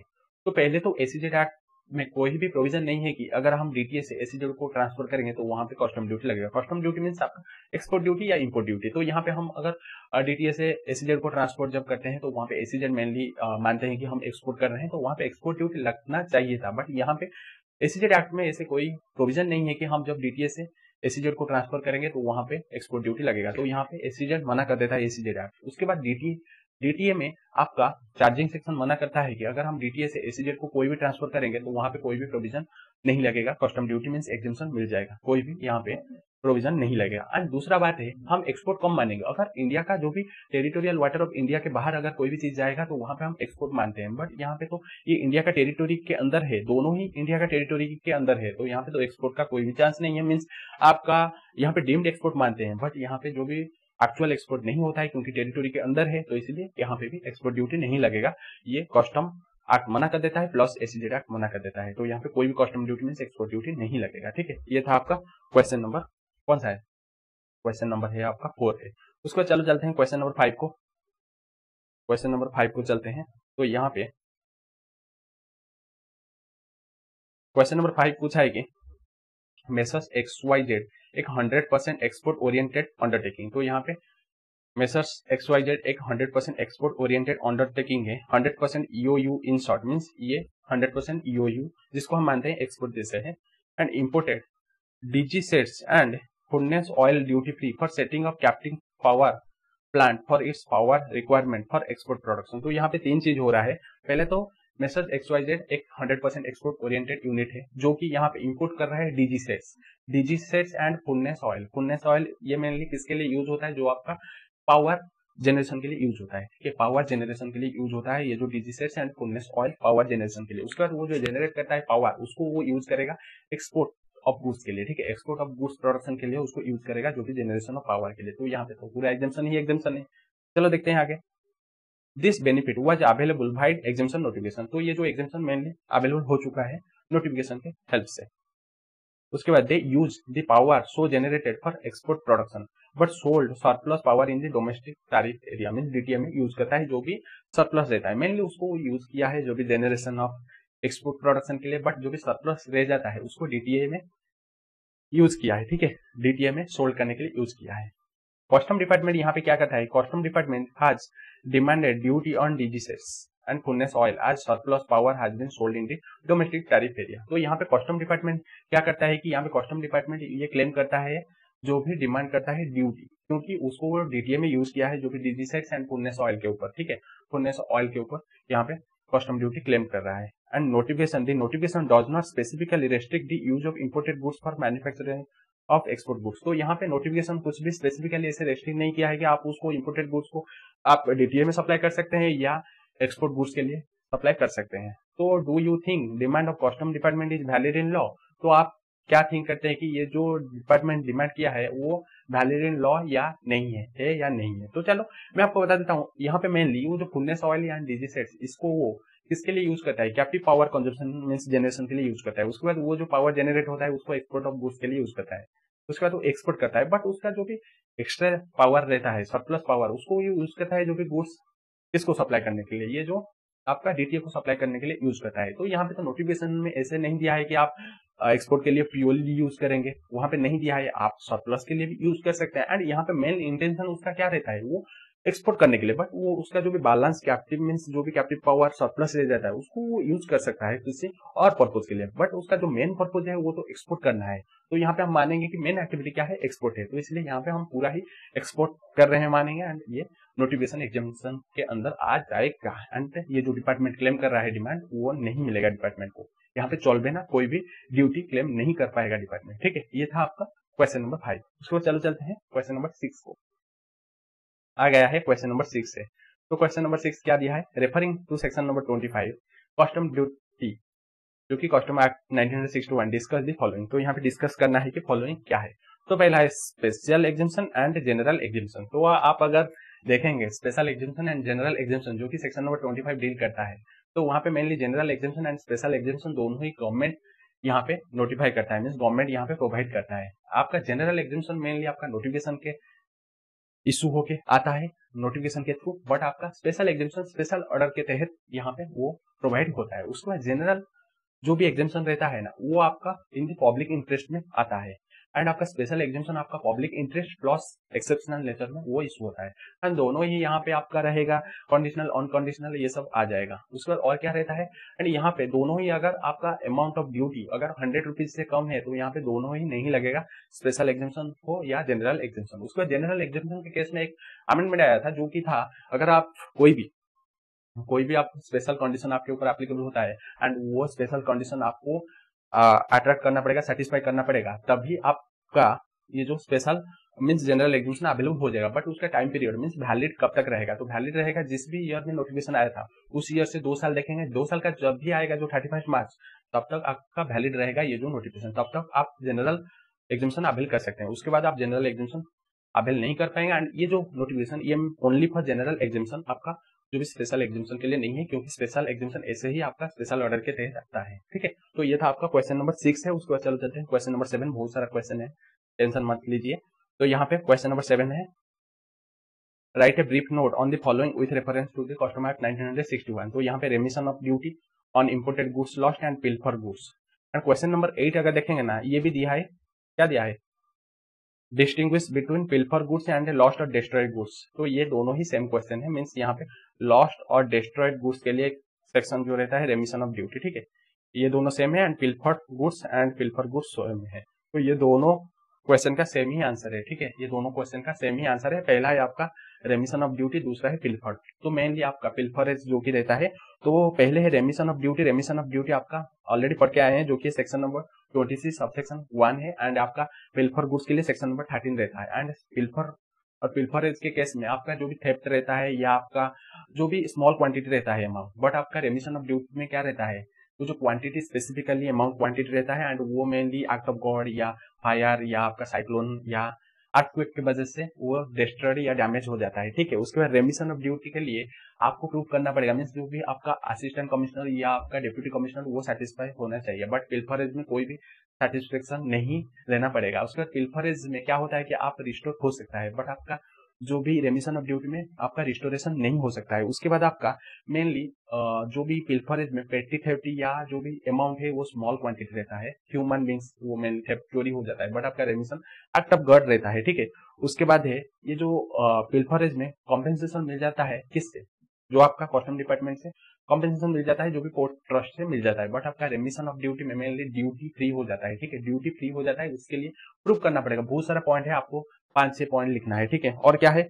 ये ऑकरेंस इन वेयर हाउस नहीं होना चाहिए। पिल्फरेज मेनली आपका पिल्फरेज वेयर हाउस में नहीं चलेगा, बट आपका रेमिशन वो हो सकता है कहाँ पे? आपका वेयर हाउस में। ठीक है, ये सब छोटा छोटा पॉइंट है, ठीक है। उसके बाद क्वेश्चन नंबर 9 को चलते हैं, ठीक है। क्वेश्चन नंबर 9 में क्या दिया है, गुड्स मैन्युफैक्चर और produce in India, goods manufacture और produce in India which were earlier exported, तो वो पहले एक्सपोर्टेड हुआ था, and thereafter imported into India, उसके बाद वो इम्पोर्ट हो रहा है इंडिया को, treated at par with other goods imported into India, तो उसको ट्रीट करेंगे क्या, जैसे अदर कोई भी इम्पोर्टेड गुड्स इंडिया को इम्पोर्ट करते हैं उससे वैसे ही ट्रीट करेंगे क्या। इज द प्रोपोजिशन करेक्ट और any concession is provided on such import, और एनी कंसेशन उसको मिलता है क्या वो इम्पोर्ट के ऊपर। उसके बाद डिस्कस ब्रीफली, डिस्कस करिए ब्रीफली। तो यहाँ पे अगर पहले हम क्या किए थे, गुड्स प्रोड्यूस हुआ था इंडिया में, उसके बाद हम एक्सपोर्ट किए थे, बट बाद में हम इम्पोर्ट कर रहे हैं, तो उसको हम नॉर्मल इम्पोर्ट जैसे मानेंगे। ये जो भी दिया है ये प्रोपोजिशन वो सही बोला है, करेक्ट है, ये जो प्रोपोजिशन ये करेक्ट है, यस ये करेक्ट है। तो वहां पे 3 कंडीशन होता है, तो वहां पे होता है कि जब हम एक्सपोर्ट करते हैं उसके बाद री इम्पोर्ट करते हैं तो हम मानते हैं उसको नॉर्मल इम्पोर्ट जैसे मानते हैं, बट वहां पे कंसेशन मिलता है। कंसेशन पहले केस तो अगर कोई भी इंसेंटिव या ड्रॉबैक मिलता था जब हम एक्सपोर्ट किए थे, उसी टाइम जो मिला था उतना हम यहाँ पे टैक्स दे देंगे, ठीक है। अगर हम री इम्पोर्ट करते हैं उतना टैक्स दे देंगे, अगर इंसेंटिव या ड्रॉबैक हमको मिला था तो उतना हम दे देंगे तो चल जाएगा। उसके बाद अगर कोई भी इंसेंटिव नहीं मिला था, ठीक है, इंसेंटिव नहीं मिला था बट री इम्पोर्ट कर रहे हैं, तो वहां पे जो भी फेयर कॉस्ट ऑफ रिपेयर, ठीक है, फेयर कॉस्ट ऑफ रिपेयर, उसमें कॉस्ट ऑफ मटेरियल आ जाएगा। उसके बाद इंश्योरेंस एंड आपका फ्रेट जाने आने का, तो उसको ऐड कर देंगे, तो उसके ऊपर हमको टैक्स कैलकुलेशन करना पड़ेगा, इंपोर्ट ड्यूटी, तो उसको देना पड़ेगा। एंड यहाँ पे कंडीशन 3 कंडीशन सेटिस्फाई करना पड़ेगा। यहाँ पे इंपोर्ट करना पड़ेगा 2 इयर्स एंड एक्सटेंडेड केस में 5 इयर्स। एंड यहाँ पे जो भी गुड्स दोनों सेम होना चाहिए, गुड्स जो भी इंपोर्ट एंड एक्सपोर्ट दोनों सेम होना चाहिए, एंड ओनरशिप भी चेंज नहीं होना चाहिए। और तीसरा था, अगर हम पहले एक्सपोर्ट कर रहे हैं उसके बाद हम री इम्पोर्ट कर रहे थे, उसके बाद हम एक्सपोर्ट बैक कर रहे हैं, मीन्स रिपेयर के लिए वो जो इंपोर्टर इंडिया के बाहर बैठा था वो हमको भेजा था, हम रिपेयर करके री एक्सपोर्ट कर रहे हैं। तो वहां पे मेनली पहले तो हम जो भी री इम्पोर्ट होता है वो 2 इयर्स, मैक्सिमम केस में 10, एक्सटेंडेड केस में 10 ईयर। उसके बाद वो जो गुड्स एक्चुअली एक्सपोर्ट होना चाहिए एंड वो ओनली रिपेयर के लिए आना चाहिए, एंड वो जो रिपेयर 6 मंथ के अंदर करना पड़ेगा, तो वहां पे भी ये इंसेंटिव वाला लग जाएगा, ठीक है। 3 पॉइंट वहां पे है, आंसर भी है, आप देख लेना तो आपको समझ आ जाएगा, ठीक है। उसके बाद है यहाँ पे नेक्स्ट क्वेश्चन है, right a brief note on stages of imposition of taxes and duty. तो यहाँ पे जो भी 3 स्टेजेस होता है imposition of custom duty mean taxes and duty के लिए क्या होगा, तो यहाँ पे 3 स्टेजेस क्या होता है, पहला है लेवी, दूसरा है असेसमेंट, तीसरा है आपका कलेक्शन ऑफ टैक्स। इसको अगर हम देखेंगे 3 स्टेजेस क्या रहेगा, तो 3 स्टेजेस रहेगा। पहला है लेवी, पहले हम लेवी में क्या करेंगे, लेवी में हम डिटरमाइन करेंगे कितना टैक्स लायबिलिटी, ठीक है, लेवी में हम डिटरमाइन करेंगे कितना टैक्स लायबिलिटी। दूसरा है उसके बाद असेसमेंट, ठीक है, असेसमेंट, तो असेसमेंट में क्या करेंगे, हम क्वांटिफाई करेंगे, मीन्स कैलकुलेट करेंगे कितना अमाउंट ऑफ टैक्स लायबिलिटी। उसके बाद पेमेंट ऑफ ड्यूटी, यहाँ पे हम कलेक्शन या पेमेंट करेगा जो भी इंपोर्टर, या collection of duty, collection of duty, ये है लास्ट स्टेज जहां पे हम एक्चुअली कलेक्ट या जो भी इंपोर्टर वो पेमेंट करेगा ड्यूटी। तो यहाँ पे 3 स्टेजेस रहता है आपका इम्पोजिशन ऑफ टैक्सेस एंड आपका ड्यूटीज में। उसके बाद चलो चलते हैं, नेक्स्ट क्वेश्चन है, नेक्स्ट क्वेश्चन दिया है कि discuss the provision relating to denaturing and mutilation of goods, ठीक है, denaturing and mutilation of goods. तो यहाँ पे denaturing and mutilation of goods के लिए क्या होता है, मेनली जब हम कोई भी इंपोर्टर अगर इंपोर्ट करता है कोई भी सामान, उसको अगर वो यूज करता है मोर देन 1 पर्पज के लिए, ठीक है, मोर देन 1 पर्पज के लिए, जैसे अल्कोहलिक, अल्कोहलिक को वो मेडिसिन पर्पज के लिए भी यूज कर सकते हैं या अल्कोहलिक लिक्विड पर्पज के लिए भी यूज कर सकते हैं, जो भी शराब के लिए। तो वहां पे इंपोर्टर क्या करता है, मेनली वो लिक्विड बनाने के लिए, जो भी शराब बनाने के लिए इंपोर्ट करता है, बट बोल देता है कि उसको मेडिसिन में यूज करने के लिए वो उसको मिलाएगा। तो वहां पे डिपार्टमेंट क्या करता है, डिपार्टमेंट उसके साथ केमिकल रिएक्शन कर देता है जिससे वो मोर देन 1 पर्पज के लिए नहीं यूज हो पाएगा। जो भी इंपोर्टर बोलता है, इंपोर्टर बोलता है उसको मेडिसिन के लिए यूज किया, तो वो क्या करेगा, इंपोर्टर जो भी कस्टम डिपार्टमेंट क्या करेगा, उसमें मिला देगा केमिकल, जिससे वो अभी अल्कोहल के लिए, जो भी लिक्विड के लिए यूज नहीं हो पाएगा, ओनली मेडिसिन के लिए यूज होगा, ठीक है। वो जो प्रोसेस करेगा डिपार्टमेंट उसको बोलते हैं डीनेचरिंग या म्यूटिलेशन बोलते हैं, ठीक है, म्यूटिलेशन या डीनेचरिंग बोलते हैं, जिससे अगर मोर देन 1 पर्पज के लिए वो यूज हो सकता है, बट उसको वो ऐसे काबिल बना देगा कि वो 2 पर्पज नहीं यूज हो पाएगा, ओनली 1 पर्पज के लिए यूज होगा, जिसको बोलते हैं डीनेचरिंग या म्यूटिलेशन, ठीक है। ये मेनली डिपार्टमेंट इसको ये प्रोसेस को करता है, ठीक है। उसके बाद है, चलो आगे देखते हैं, briefly explain the provision relating to abatement of duty और डैमेज और deteriorated goods under section number 22 of the custom act 1962। तो यहाँ पे मेनली आपको प्रोविजन बताना है कि अबेटमेंट, अबेटमेंट मींस आपका अगर रेमिशन देखेंगे फुल ड्यूटी आपको मिल जाएगा, ठीक है, ड्यूटी फ्री हो जाएगा, रिमिट मीन्स छोड़ दिया जाएगा डिपार्टमेंट से, बट यहाँ पे अबेटमेंट में आपको प्रोपोर्शनेटली अबेट हो जाएगा, मीन्स प्रोपोर्शनेटली आपको छोड़ देंगे ड्यूटी। तो यहाँ पे abatement of duty on damage और डिटोरिएटेड गुड्स। तो abatement of damage and deteriorated goods के केस में हम देखे थे कि आपको डैमेज अगर बिफोर और एट द टाइम ऑफ अगर ऑनलोडिंग होता है तो वहां पे अबेटमेंट एंड डैमेज दोनों के ऊपर हो जाता है, डिटोरिएटेड डैमेज के ऊपर ड्यूटी अबेट हो जाता है। बट उसके बाद अगर एग्जामिनेशन से पहले तो वहां पे ओनली डैमेज के ऊपर गुड्स जो भी है टैक्स फ्री हो जाता है, अबेट हो जाता है। या आपका before clearance for home consumption के केस में भी before clearance of home consumption से पहले भी आपका डैमेज के ऊपर अबेट हो जाता है। बट डिटोरिएटेड ओनली आपका होगा कब, बिफोर और एट द टाइम ऑफ आपका ऑनलोडिंग, ठीक है। तो यहाँ पे ये है कस्टम डिपार्टमेंट, ठीक है, कस्टम डिपार्टमेंट। तो यहाँ पे गुड्स आ रहा है, तो यहाँ पे ऑनलोड हुआ है, उसके बाद यहाँ पे एग्जामिनेशन हुआ है, उसके बाद होम कंजम्पशन के लिए यहाँ पे क्लियर हो रहा है, ठीक है। तो ये जगह तक यहाँ पे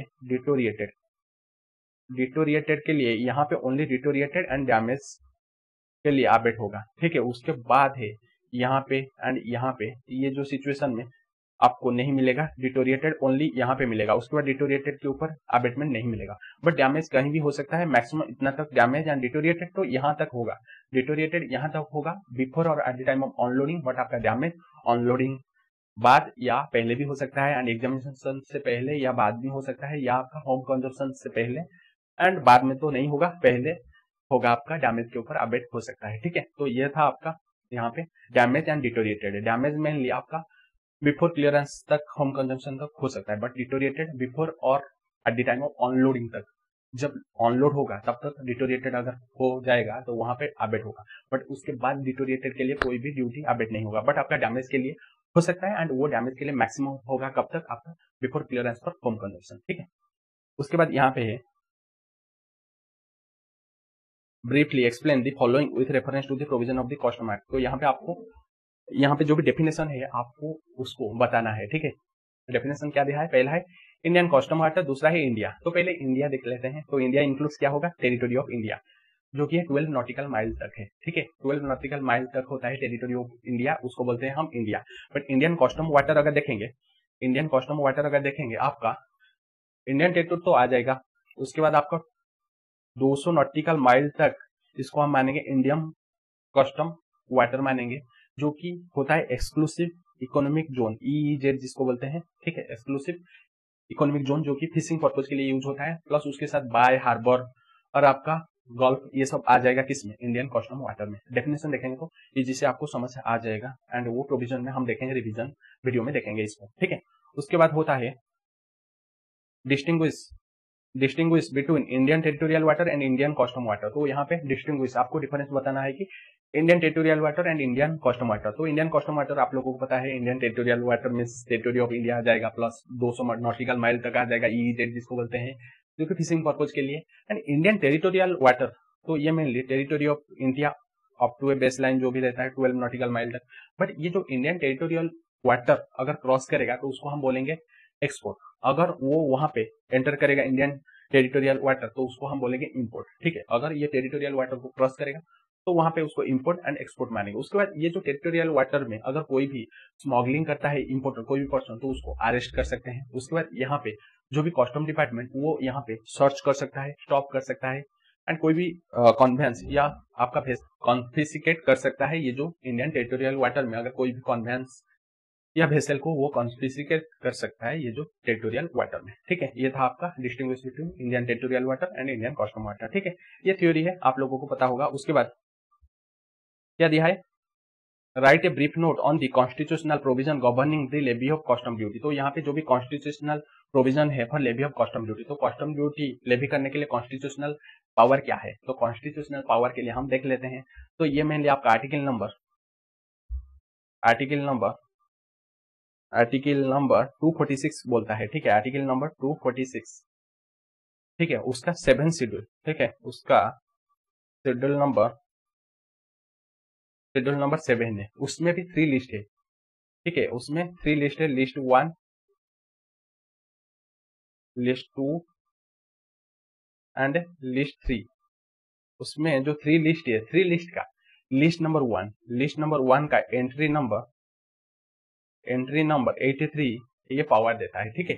3 लिस्ट क्या है, पहला लिस्ट है आपका यूनियन लिस्ट, लिस्ट नंबर 2 है स्टेट लिस्ट, लिस्ट नंबर 3 है कॉन्करेंट लिस्ट। इसको हम जीएसटी में बहुत बार रिवीजन किए हैं, अभी भी बता देता हूँ। लिस्ट नंबर 1 जो कि यूनियन लिस्ट है, तो वहां पे पार्लियामेंट या यूनियन का पावर होता है कि वो लेवी करेगा, इम्पोज करेगा, कलेक्ट करेगा। उसके बाद आपका लिस्ट नंबर 2 जो कि होता है स्टेट लिस्ट, जिसमें स्टेट गवर्नमेंट का पावर ओनली होता है, एक्सक्लूसिव पावर होता है कि वो लेवी करेगा, इम्पोज करेगा एंड कलेक्ट करेगा। उसके बाद लिस्ट नंबर 3 रहता है कॉन्करेंट लिस्ट, जिसमें स्टेट गवर्नमेंट एंड पार्लियामेंट जो भी यूनियन दोनों मिलकर यहाँ पे लेवी कलेक्ट एंड इम्पोज करेंगे। एंड लिस्ट नंबर 1 जो कि यूनियन लिस्ट का ये है एंट्री नंबर, यूनियन लिस्ट का जो भी एंट्री नंबर 83 है आपका, ये कस्टम को कॉन्स्टिट्यूशनल पावर देता है, ठीक है। कॉन्स्टिट्यूशनल पावर ये प्रोवाइड करता है, ठीक है।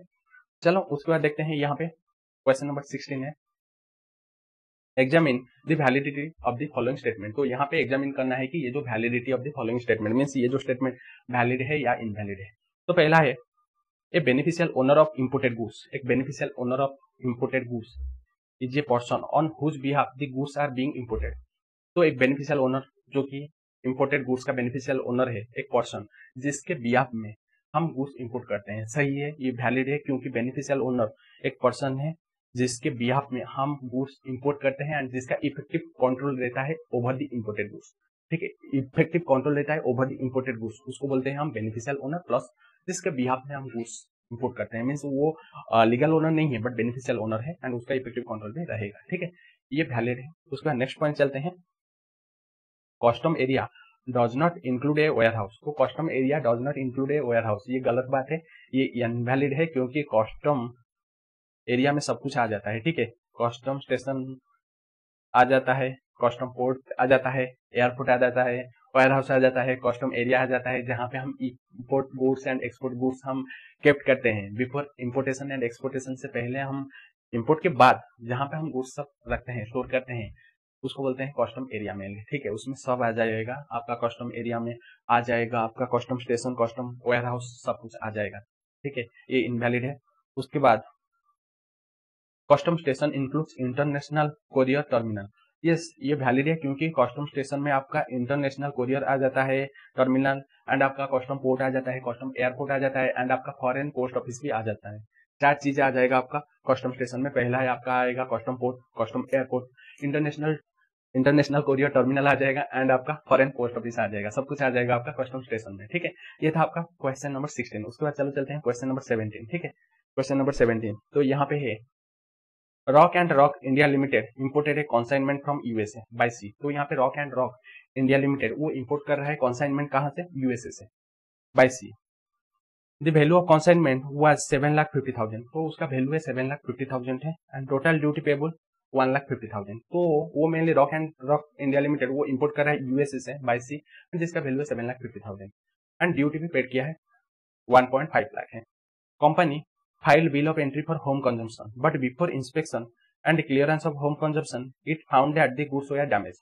तो वो फाइल किया है bill of entry for home consumption, but inspection and clearance for home consumption से पहले उसको पता चलता है कि कुछ गुड्स डैमेज हो गया है, ठीक है। On filing of representation to the custom department, the proper officer refuse the claim for abatement because the goods were already unloaded. But वो जब फाइलिंग करता है रिप्रेजेंटेशन, क्योंकि आप अगर कोई भी रेमिशन या अबेटमेंट या फिर परहेज के लिए आपको एक रिप्रेजेंटेशन राइटिंग में देना पड़ेगा, तो ये जब राइटिंग में रिप्रेजेंटेशन दिया तो वहां पे कस्टम डिपार्टमेंट मना कर रहा है कि ये जो अबेटमेंट आपको नहीं मिलेगा क्योंकि आपका गुड्स ऑलरेडी ऑनलोड हो चुका है। The proper officer is in agreement with the claim that the value of goods come down to only 1.5 lakh. तो यहाँ पे पहले तो 7,50,000 था, बट अभी डैमेज के बाद गुड्स कितना हुआ है, गुड्स हो गया है 1.5 लाख, 1.5 लाख हो चुका है। Examine the issue with reference to the relevant statutory provision and calculate the amount of total duty payable. तो यहाँ पे आपको ये जो इशू को रिलेवेंट स्टैट्यूटरी प्रोविजन के हिसाब से बताना है कि यहाँ पे अबेटमेंट या रेमिशन होगा या नहीं होगा, अगर होगा कितना एक्चुअली वो ड्यूटी पेबल होगा। तो मैं आपको बता देता हूँ, एक सेक्शन लेता है जो कि रहता है रेमिशन of duty, section number 23 subsection 1, जहां पे बताता है कि अगर असिस्टेंट कमिश्नर या डेप्यूटी कमिश्नर सेटिस्फाई हो जाता है before clearance for home consumption, अगर कोई भी गुड्स आपका डैमेज या डिटोरिएटेड हो जाता है तो वहां पे आपको, डिटोरिएटेड नहीं डैमेज अगर हो जाता है तो वहां पे आपको रेमिटेंस मिल जाएगा ड्यूटी के लिए। रेमिटेंस कितना मिलेगा, जो भी प्रोपोर्शनेटली रेमिटेंस मिल जाएगा, बट वहां पे सेटिस्फाई होना चाहिए एंड वो before clearance for home consumption होना चाहिए, ठीक है। एंड यहाँ पे भी ये जो केस में before clearance for home consumption हुआ है, ठीक है, यहाँ पे clearance for home consumption before inspection and clearance for home consumption हुआ है, बट यहाँ पे कस्टम डिपार्टमेंट बोल रहा है कि ऑलरेडी ऑनलोड हो चुका है, ऑनलोड ऑलरेडी हो चुका है, तो इसीलिए नहीं मिलेगा। तो कस्टम डिपार्टमेंट गलत बता रहा है, क्योंकि आपका जो भी रेमिशन ऑफ ड्यूटी के केस में बिफोर होम कंजम्पशन से पहले वो क्लेम कर सकता है। तो यहाँ पे मिलेगा ड्यूटी कितना लगेगा, यहाँ पे ड्यूटी लगेगा तो पहले तो 1,50,000 दिया था किसके ऊपर, 7,50,000 के ऊपर, बट अभी गुड्स बच जाता है ओनली 1,50,000। तो अगर 7,50,000 के ऊपर है 1,50,000, तो 1,50,000 के ऊपर कितना होगा, तो चलो देख लेते हैं। तो ओनली 30,000 उसको ड्यूटी पेड करना पड़ेगा, ठीक है, ओनली 30,000 ड्यूटी पेड करना पड़ेगा इंपोर्टर को। उसके बाद और दिया है क्या, हाँ यहाँ पे और क्या दिया है, would your answer be difference in the above case if the goods get deteriorated after unloading and examination but before clearance for home consumption and the value comes down to 7 lakh. तो यहाँ पे पूछ रहा है आपका आंसर सेम होगा या change होगा अगर गुड्स डिटोरिएटेड हो जाता है after unloading but before clearance for home consumption and वो जो वैल्यू 7,50,000 से 7 लाख हो जाता है। तो मैं आपको बता देता हूँ, एक सेक्शन नंबर 22 था अबेटमेंट ऑफ ड्यूटी, तो वहां पे देखे थे अगर डैमेज कहाँ पे भी हो सकता है, बट डिटोरिएटेड ओनली आपका कब तक होगा, ड्यूरिंग ऑनलोडिंग और बिफोर ऑनलोडिंग तक अगर आपका गुड्स डिटोरिएटेड हो जाता है तो वहां पे आपको अबेटमेंट मिल जाएगा। बट यहाँ पे वो स्पेसिफिकली बोल रहा है कि अगर आपका गुड्स डिटोरिएटेड हो रहा है after unloading before clearance for home consumption, means यहाँ पे कोई भी ड्यूटी नहीं मिलेगा, ठीक है, अबेटमेंट यहाँ पे कोई भी नहीं मिलेगा क्योंकि डिटोरिएटेड का केस है एंड ये आफ्टर ऑनलोडिंग है, ठीक है। तो यहाँ पे 7 लाख हो गया तो भी नहीं मिलेगा, ठीक है, ड्यूटी आपको देना पड़ेगा, ठीक है। तो ये आपका पहला चैप्टर खत्म हो जाता है। उसके बाद चलो चलते हैं सेकेंड चैप्टर को। तो चलो उसके बाद हम जो भी सेकेंड चैप्टर है, जो कि ये फर्स्ट पार्ट का सेकेंड कंटेंट है, types of duty, second chapter, इसको हम कंप्लीट करेंगे, ठीक है। इसमें मेनली हम रखे हैं 3 चैप्टर को कंप्लीट करने के लिए, ठीक है। तो आ जाइए, इसका पहले इलुस्ट्रेशन देख लेते हैं, उसके बाद हम जाएंगे एक्चुअल क्वेश्चन आंसर, ज्यादा है इलुस्ट्रेशन कम है। तो आ जाइए हम आ जाइए, ये सब मेनली प्रोसीजरल पार्ट है तो इसीलिए ज्यादा कंटेंट है इसमें। ये आ गया इलुस्ट्रेशन नंबर 1 है, ठीक है, इलुस्ट्रेशन नंबर 1 है। तो चलो इसको पढ़ लेते हैं पहले। तो इलुस्ट्रेशन नंबर 1 दिया है कि write a short note on the applicability of safeguard measure under the custom tariff act 1975। तो यहाँ पे ड्यूटी के लिए आपका है कस्टम एक्ट सबके लिए, बट आपका रेट ऑफ ड्यूटी या टाइप्स ऑफ ड्यूटी के लिए एक सेक्शन है, जो कि सेक्शन नहीं है, एक एक्ट है, कस्टम टैरिफ एक्ट 1975, ठीक है। 2 एक्ट आपको कस्टम में पढ़ना पड़ेगा। पहला है रूल्स तो है, उसको छोड़िए, बट आपका मेजर 2 एक्ट है। ये जो टाइप्स ऑफ ड्यूटी चैप्टर के लिए आपको एक अलग सा चैप्टर पढ़ना पड़ेगा, जो कि है एक्ट मेनली है custom tariff act 1975 on articles imported by EOU या SEZ unit and clear as such into domestic tariff area DTA. तो यहाँ पे सेफगार्ड मेजर क्या लिया जाएगा, अगर आप ईओयू या एसीजेड को आप इंपोर्ट किए थे, बट उसमें से आप डीटीए को इंपोर्ट कर रहे हैं, तो डीटीए को जब आप इंपोर्ट करेंगे तो मेनली आप एसीजेड या ईओयू को क्यों हम इंपोर्ट करते हैं, क्योंकि वो जो ईओयू या एसीजेड में जो भी प्रोडक्शन होगा उसको एक्सपोर्ट करना है। बट अगर उसको हम डीटीए को सप्लाई कर देंगे तो तब हम उसको मानेंगे कि जैसे नॉर्मल इंपोर्ट है, तो वहां पे सेफगार्ड मेजर लगेगा। नॉर्मल इंपोर्ट जैसे है वैसे ही इंपोर्ट ड्यूटी लगेगा एंड आपका आईजीएस लग जाएगा, सब लग जाएगा। अगर आप डीटीए को हम नॉर्मल इंपोर्ट जैसे मानेंगे, अगर वो एसीजेड या ईओयू से अगर इंपोर्ट कर रहा है, डीटीए को क्लियर हो रहा है, तो वहां पे हम मानेंगे कि नॉर्मल इंपोर्ट ड्यूटी लग जाएगा, नॉर्मल इंपोर्ट जैसे मानेंगे। यही बताता है इलुस्ट्रेशन नंबर 1 है, ठीक है। उसके बाद इलुस्ट्रेशन नंबर 2 को चलते हैं, छोटा सा इलुस्ट्रेशन है। उसके बाद इलुस्ट्रेशन नंबर 2 दिया है कि यहाँ पे इलुस्ट्रेशन नंबर 2 दिया है, आ जाइए, ऐसे ही इलुस्ट्रेशन सब ढूंढना पड़ेगा, ठीक है। आ गया, इलुस्ट्रेशन नंबर 2 है। तो इलुस्ट्रेशन नंबर 2 क्या दिया है, पढ़ लेते हैं। What will be the dates of commencement of the definitive anti-dumping duty in the following cases under section number 9A of the Custom Tariff Act 1975 and rules made thereafter। तो यहाँ पे आपको बताना है कि date of commencement of anti dumping duty, तो यहाँ पे हम मानेंगे कब से एंटी डंपिंग ड्यूटी का कमेंसमेंट होगा, मानेंगे, ठीक है। Date of commencement of anti dumping duty मेनली क्या होता है, तो जब आपका नोटिफिकेशन आता है, पब्लिश होता है इन दी ऑफिशियल गजेट, तो उस दिन से हम मानेंगे कमेंसमेंट हो जाएगा एंटी डंपिंग ड्यूटी। बट ये जो प्रोविजन जो रहता है आपका 9A of the custom tariff act 1975, इसके हिसाब से देखेंगे कुछ केसेस दिया है, तो वहां पे हम क्या मानेंगे उसका commencement of the anti dumping duty. तो पहला पॉइंट दिया है कि भैया नो प्रोविजनल ड्यूटी इम्पोज, अगर कोई भी प्रोविजनल ड्यूटी अगर इम्पोज नहीं हो रहा है तो वहां पे commencement of anti dumping duty कब मानेंगे, तो जब आपका ये जो एंटी डंपिंग ड्यूटी पब्लिश हुआ है ऑफिशियल गैजेट में, publication in the official gazette, तो उस दिन से हम मानेंगे कमेंसमेंट हो गया एंटी डंपिंग ड्यूटी। मींस जिस दिन से ये एंटी डंपिंग ड्यूटी पब्लिश होता है, नोटिफिकेशन पब्लिश होता है इन द ऑफिशियल गैजेट। अगर प्रोविजनल ड्यूटी इंपोज होता है, तो जब प्रोविजनल ड्यूटी इंपोज का नोटिफिकेशन पब्लिश होता है इन दी ऑफिशियल गैजेट, तो तब से हम मानेंगे कि ये जो प्रोविजनल ड्यूटी का कमेंसमेंट हो जाएगा एंटी डंपिंग ड्यूटी। मींस जिस दिन से उसका नोटिफिकेशन पब्लिश होगा ऑफिशियल गैजेट में। अगर यहाँ पे एंटी डंपिंग ड्यूटी इंपोज होता है रेट्रोस्पेक्टिव इफेक्ट से from a date prior to the date of imposition of provisional duty, तो प्रोविजनल ड्यूटी से पिछले डेट का इफेक्ट अगर डालेंगे, मींस उसको बोलते हैं रेट्रोस्पेक्टिव इफेक्ट से अगर यहाँ पे प्रोविजनल ड्यूटी लगता है, तो यहाँ पे जिस दिन से रेट्रोस्पेक्टिव ड्यूटी लगता है उस दिन से आपका ये जो इफेक्टिव हो जाएगा, मींस कमेंसमेंट हो जाएगा एंटी डंपिंग ड्यूटी। बट यहाँ पे प्रोविजनल ड्यूटी का रेट्रोस्पेक्टिव ड्यूटी मैक्सिमम 90 डेज से पहले मैक्स टू मैक्स 90 डेज तक रेट्रोस्पेक्टिव इफेक्ट डाल सकते हैं प्रोविजनल ड्यूटी से, उसके बाद वाला डे के लिए नहीं डाल सकते हैं। मींस यहाँ पे ये है प्रोविजनल ड्यूटी यहाँ पे लगा है, ठीक है, प्रोविजनल ड्यूटी यहाँ पे पीडी यहाँ पे लगा है, तो उसका अगर रेट्रोस्पेक्टिव इफेक्ट डालेंगे ना, तो मैक्सिमम 90 डेज तक हम रेट्रोस्पेक्टिव इफेक्ट डाल सकते हैं। एंड यहाँ पे जिस दिन से वो जो anti dumping duty provisionally duty से रेट्रोस्पेक्टिव इफेक्ट डाला है, उस दिन से कमेंसमेंट हो जाएगा एंटी डंपिंग ड्यूटी, ठीक है। तो यहाँ पे वही दिया है, कमेंसमेंट कब से होगा, the date of publication in the notification imposing provisional duty. ये सेकंड सिचुएशन। पहला सिचुएशन दिया है नॉर्मल जब पब्लिकेशन होता है imposing anti dumping duty, and third situation दिया है कि anti dumping from a prior date, जिस दिन से आपका रेट्रोस्पेक्टिव इफेक्ट डाला है notified in the official notification anti dumping duty retrospectively जब से वो डाला है, बट मैक्सिमम 90 डेज। ये इंपॉर्टेंट है, not beyond 90 days from such notification of provisional duty. Provisional duty का मैक्सिमम 90 डेज तक वो रेट्रोस्पेक्टिव इफेक्ट डाल सकता है, उससे पहले नहीं डाल सकता है, ठीक है। मींस उसका पिछले वाला डेट तक नहीं लगेगा ये एंटी डंपिंग ड्यूटी। ये है इलस्ट्रेशन नंबर 3 है, तो आ जाइए। With reference to the custom tariff act 1975 discuss the validity of the imposition of custom duty in the following cases. तो यहाँ पे आपको जो भी कस्टम टैरिफ एक्ट के हिसाब से बताना है कि ये जो स्टेटमेंट वैलिड है या इनवैलिड है। तो पहला सिचुएशन है, both countervailing duty and anti dumping duty have been impose on an article to compensate for the same situation of dumping. तो यहाँ पे बोल रहा है कि जो situation of dumping, same situation of dumping के लिए दो ड्यूटी लग सकता है क्या, both countervailing duty and anti dumping duty? नहीं, दोनों नहीं लग सकता है, एक ही लगेगा, ठीक है। आइदर काउंटर वैलिंग ड्यूटी और एंटी डंपिंग ड्यूटी, दोनों आप नहीं लगा सकते हैं। आपका ये जो सेम सिचुएशन ऑफ डंपिंग के लिए दोनों नहीं लगा सकते हैं, तो ये जो स्टेटमेंट ये इनवैलिड है, ठीक है।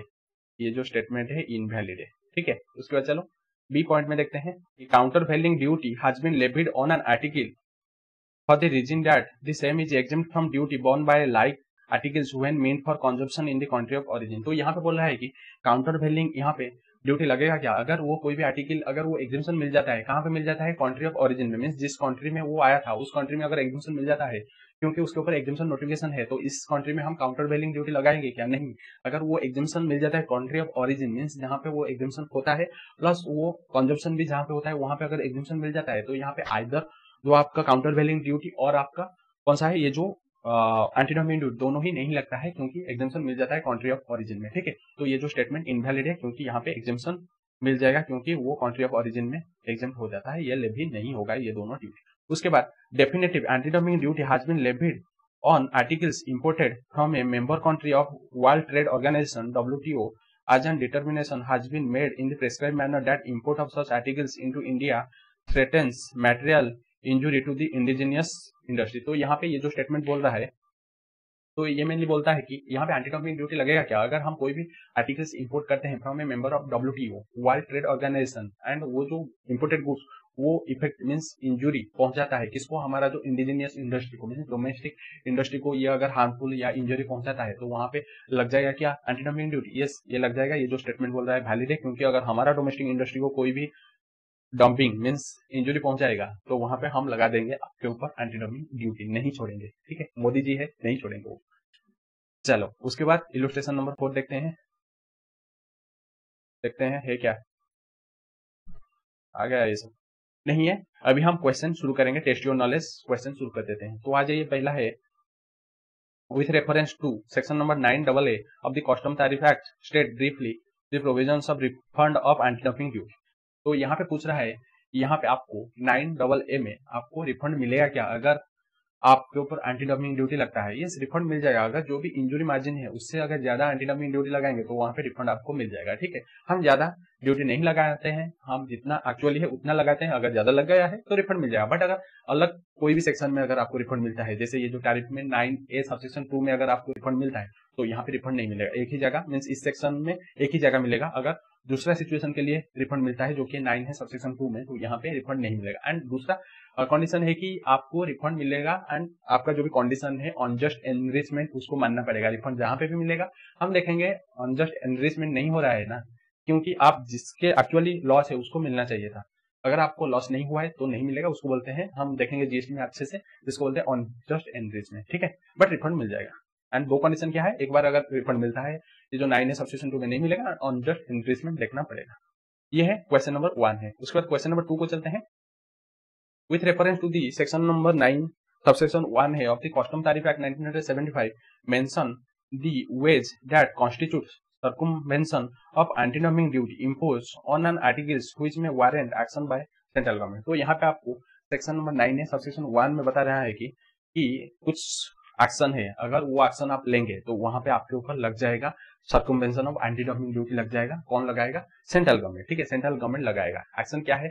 अगर आप चेंज करते हैं उसका नेचर डिस्क्रिप्शन अगर चेंज करते हैं, उसके बाद अगर आप ऑन असेंबली या डिस असेंबली फॉर्म में अगर हम मंगाते हैं, उसके बाद और भी बहुत सारा कंडीशन है। अगर हम देखेंगे कंडीशन क्या होगा, अगर आप चेंज करते हैं कंट्री ऑफ ओरिजिन, ठीक है, कंट्री ऑफ ओरिजिन अगर चेंज करते हैं, या अगर कोई भी अदर मैनर जहां पे सेंट्रल गवर्नमेंट को लगता है कि यहाँ पे एंटी डंपिंग ड्यूटी लगना सही है तो वो लगा देगा, ठीक है। डिस्क्रिप्शन चेंज करते हैं, उसके बाद आप ऑन असेंबली या डिस असेंबली फॉर्म में आप इंपोर्ट करते हैं, उसके बाद आप चेंज करते हैं कंट्री ऑफ ओरिजिन, उसके बाद अदर कोई भी मैनर में सेंट्रल गवर्नमेंट को अगर लगता है वो लगा देगा एंटी डंपिंग ड्यूटी, ठीक है। उसके बाद है when shall the safeguard measure under section number 8B of the custom tariff act has not been imposed, discuss briefly। तो यहाँ पे safeguard measure under section number 8B तो कहाँ पे नहीं लगेगा, तो नहीं लगेगा, मेनली लगता है बट नहीं लगेगा। तीन कंडीशन पढ़े थे। अगर आप कोई भी डेवलपिंग कंट्री से अगर आप कोई भी इंपोर्ट करेंगे एंड वो जो आर्टिकल का अगर वो 3% से कम है, फुल आर्टिकल्स का अगर वो 3% से कम है तो वहां पे नहीं लगेगा। उसके बाद अगर आप developing country more than developing country से वन डेवलपिंग कंट्री से अगर आप इंपोर्ट करेंगे तो वहां पे हम इंडिविजुअल देखेंगे 3% एंड एग्रीगेट में देखेंगे 9%। उससे अगर आप कम अगर इंपोर्ट करते हैं तो वहां पे नहीं लगेगा। उसके बाद अगर आप इंपोर्ट कौन करता है, एसीडेट या ईओयू 100% ईओयू, तो वहां पे ये जो इंपोर्ट ड्यूटी नहीं लगेगा, सेफगार्ड ड्यूटी नहीं लगेगा। और एक है अगर डेवलप कंट्री में अगर 1% आप मंगाएंगे तो वहां पे लग जाएगा, बट यहाँ पे डेवलपिंग कंट्री का पॉइंट देखेंगे, ठीक है। ये था आपका क्वेश्चन नंबर 3 है। आंसर है आप देख लेना। उसके बाद है मेरे साथ अगर रिवीजन करेंगे तो आपका जल्दी जल्दी हो जाएगा जो भी क्वेश्चन है। What are the condition required to be fulfilled by importer to make the imported goods eligible for preferential rate of duty prescribed by central government by notification under section number 25 of the custom act, ठीक है। तो यहाँ पे mainly बोला है कि preferential rate of duty claim करने के लिए आपको कुछ कंडीशन सेटिस्फाई करना पड़ेगा जो भी सेंट्रल गवर्नमेंट बताया है नोटिफिकेशन के हेल्प से। तो mainly preferential rate of duty क्या होता है, मेनली एक कंसेशनल रेट ऑफ ड्यूटी जो नॉर्मली रहता है उसको बोलते हैं normal rate of duty, but preferential rate of duty के लिए जो होता है वो कंसेशनल रेट ऑफ ड्यूटी रहता है। वो कुछ गने चुने जो भी इंपोर्टर के लिए ये रहता है, तो उसके लिए कंडीशन सेटिस्फाई करना पड़ेगा। 4 कंडीशन मेनली रहता है। आपको स्पेसिफिक क्लेम करना पड़ेगा। पहला कंडीशन है कि स्पेसिफिक क्लेम करना पड़ेगा प्रिफरेंशियल रेट ऑफ ड्यूटी के लिए। दूसरा है वो जो प्रोडक्ट आपको दिखाना है कि उसी एरिया में जो प्रिफरेंशियल एरिया में वो प्रोड्यूस हुआ है। उसके बाद वो जो एरिया एक्चुअली वो प्रिफरेंशियल एरिया है या नहीं है उसको भी दिखाना पड़ेगा। उसके बाद वो जो एरिया मीन्स जो ओरिजिन वो भी आपका रूल के अंदर वो आता है या नहीं आता है प्रिफरेंशियल रेट ऑफ ड्यूटी के लिए, ठीक है। 4 कंडीशन सेम ही होता है बट आप इसको थोड़ा देख लेना, 4 पॉइंट इंपोर्टेंट है। उसके बाद है right a note on emergency power to impose और enhance import duty under section number 8A of the custom tariff act 1975। तो यहाँ पे बोल रहा है कि इमरजेंसी पावर है क्या टू इम्पोज और enhance the import duty under section number 8A। तो यहाँ पे हाँ सेंट्रल गवर्नमेंट का पावर है कि वो नोटिफिकेशन हेल्प से वो चाहे तो इम्पोज कर सकता है कुछ आर्टिकल्स के ऊपर इंपोर्ट ड्यूटी अगर नहीं लगाई उसके ऊपर, या एनहांस कर सकता है, इंक्रीज कर सकता है इंपोर्ट ड्यूटी वो नोटिफिकेशन के through, notification in the publication in the official gazette, ये इमरजेंसी पावर है वो इंक्रीज या इम्पोज कर सकता है, ठीक है। उसके बाद है determine the custom duty payable under Custom Tariff Act 1975 including the safeguard duty of 30% under section number 8B of the said act with the following details available। तो यहाँ पे आपको कस्टम ड्यूटी कितना पेबल होगा आपको कैलकुलेशन करना पड़ेगा, plus safeguard duty 30% उसको कैलकुलेशन करना पड़ेगा अगर एप्लीकेबल है। तो पहला है assessable value of sodium nitrate imported from a developing country from 26 October 2020 to 25 October 2021 both days inclusive। ये इंपोर्टेंट नहीं है बट हाँ सोडियम नाइट्रेट हम इंपोर्ट कर रहे हैं जिसका वैल्यू है 30 लाख, ये चाहिए हमको। उसके बाद है share of import of sodium nitrate from developing country against total import of sodium nitrate to India 4%। तो यहाँ पे ऑलरेडी बता दिया है कि हम डेवलपिंग कंट्री से इंपोर्ट कर रहे हैं जो कि 4%, तो ये 3% से ज्यादा है। तो ये 3% से ज्यादा है तो इसके लिए यहाँ पे लग जाएगा आपका, क्या लग जाएगा, सेफगार्ड ड्यूटी लग जाएगा, 30% लग जाएगा। ठीक है, 30% लग जाएगा। उसके बाद है बेसिक कस्टम ड्यूटी है, ये तो 10% लगेगा। इंटीग्रेटेड टैक्स है 12% लग जाएगा। सोशल वेलफेयर सर्च 10% लग जाएगा। Ignore GST compensation cess and agriculture infrastructure development cess, तो इसको इग्नोर करिए, यही काफी है जितना भी रेट ऑफ ड्यूटी दिया है। तो पहले हम यहाँ पे ये जो 30 लाख के ऊपर लेंगे, वैल्यू लेंगे, उसके ऊपर पहले बीसीडी कैलकुलेशन करेंगे। ये जो बीसीडी है पहले कैलकुलेशन करेंगे जो कि 3 लाख है। उसके बाद यहाँ पे 30% कैलकुलेशन करेंगे किसके ऊपर, ये जो 30 लाख के ऊपर, ना कि 33 लाख के ऊपर, ये ओरिजिनल वैल्यू के ऊपर कैलकुलेशन होगा। ठीक है, 30 लाख के ऊपर अगर हम 30% देखेंगे ये होगा 9 लाख है। ठीक है, 9 लाख होगा आपका सेफगार्ड ड्यूटी। उसके बाद हम यहाँ पे एसडब्ल्यूएस कैलकुलेशन करेंगे, इसके ऊपर एसडब्ल्यूएस होगा जो कि है 10% होगा, ये होगा 30,000 है। उसके बाद हम यहाँ पे आईजीएसटी जो कि 12% कैलकुलेशन करेंगे, तो आईजीएसटी पूरा टोटल के ऊपर कैलकुलेशन करेंगे। तो एक बार हम टोटल कर लेते हैं, तो टोटल ये होगा 39,000, 39 लाख 30,000। तो 39 लाख 30,000 के ऊपर हम 30% कैलकुलेशन करेंगे तो ये होगा 11,79,000। ठीक है, तो यहाँ पे टोटल ड्यूटी कितना हो जाएगा, तो ड्यूटी अगर देखेंगे हम, ये दोनों है ड्यूटी, ये तीनों है ड्यूटी, और एक है यहाँ पे ड्यूटी, तो टोटल ड्यूटी कितना होगा 12 लाख। तो टोटल ड्यूटी होगा 24,09,000। ठीक है, तो टोटल ड्यूटी इतना है देना पड़ेगा। ठीक है, वैल्यू वो मंगा रहा है 30 लाख का, उसके ऊपर टैक्स दे रहा है 24 लाख लगभग। ठीक है, उसके बाद चलो चलते हैं नेक्स्ट क्वेश्चन।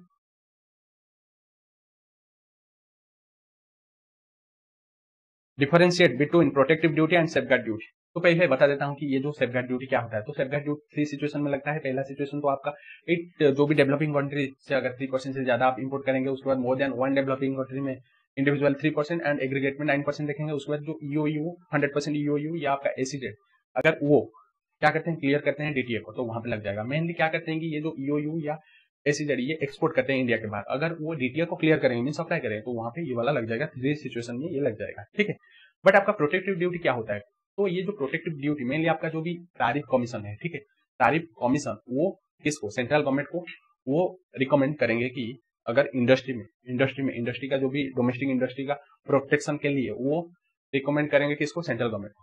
तो सेंट्रल गवर्नमेंट उसके बाद वो देखेगा कि यहाँ पे एक्चुअली प्रोटेक्टिव ड्यूटी लगना चाहिए या नहीं लगना चाहिए। अगर सेंट्रल गवर्नमेंट को लगता है कि यहाँ पे प्रोटेक्टिव ड्यूटी लगना चाहिए तो वहां पे वो लगाएगा, बट मैक्सिमम कितना लगाएगा, जितना टैरिफ कमीशन बोलेंगे उतना वो लगाएगा। ठीक है, तो ये आपका होता है प्रोटेक्टिव ड्यूटी। ठीक, ये है बुक में थ्योरेटिकल क्वेश्चन, आप देख लेना। उसके बाद है briefly examine the nature and significance of levy of anti dumping duty under custom act. तो यहाँ पे नेचर एंड सिग्निफिकेंस क्या रहेगा एंटी डंपिंग ड्यूटी के लिए। तो एंटी डंपिंग ड्यूटी कब लगेगा, अगर आप इंपोर्ट कर रहे हैं नॉर्मल जो भी वैल्यू से कम प्राइस में अगर इंपोर्ट कर रहे हैं। ठीक है, अगर इंपोर्ट कर रहे हैं नॉर्मल जो भी वैल्यू है डोमेस्टिक मार्केट में, उससे अगर आप कम में इंपोर्ट कर रहे हैं, कम प्राइस में, तो वहां पे आपके ऊपर लग जाएगा, क्या लग जाएगा, यहाँ पे एंटी डंपिंग ड्यूटी लग जाएगा। एंड ये जो एंटी डंपिंग ड्यूटी क्या होता है, एंटी डंपिंग ड्यूटी मेनली जितना इंजुरी होता है, ठीक है, जितना इंजुरी होता है एंड मार्जिन ऑफ डंपिंग हुई ओवर लोअर उतना लग जाएगा। एंड ये 6 मंथ के लिए लगता है, उसके बाद वो एक्सटेंड हो सकता है, रेट्रोस्पेक्टिव इफेक्ट 90 डेज के लिए लगेगा। एंड एंटी डंपिंग ड्यूटी में रिफंड मिलेगा, उसका पूरा प्रोसीजर अगर देखेंगे पूरा बुक में हो जाएगा एंड एक फिल्म भी उसके ऊपर बन जाएगा। ठीक है, बहुत सारा पॉइंट है, आप देख लेना। ठीक है, ये थ्योरेटिकल क्वेश्चन है। उसके बाद है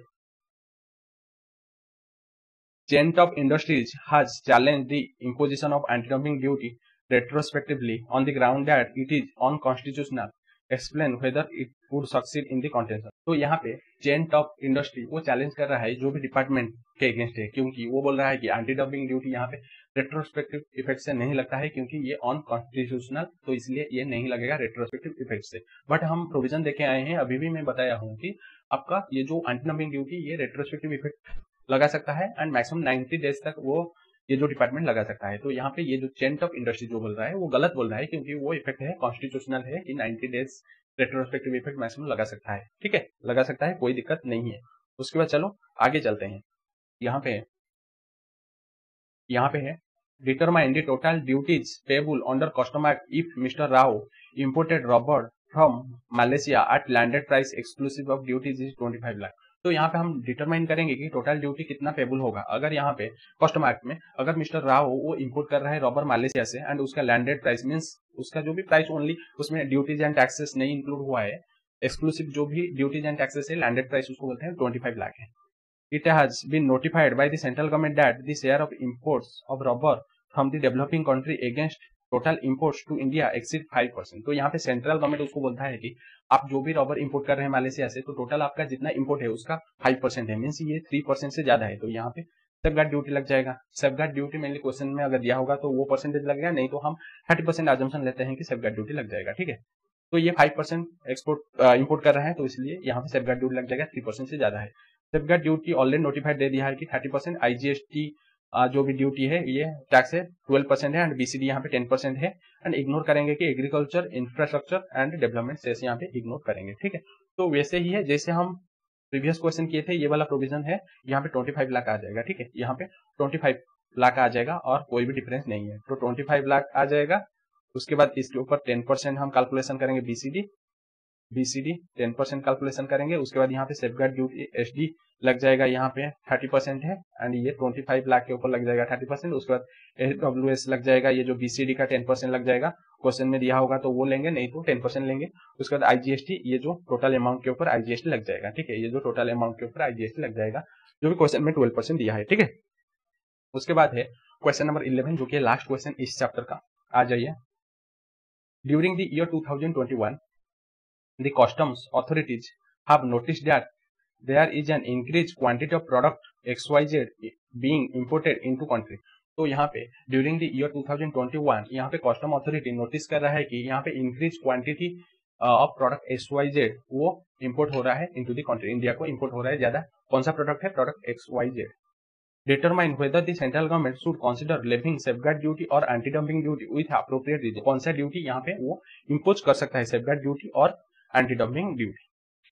ऑल्सो एनुमरेट एनी एग्जेम्पशन और relief available from such duty.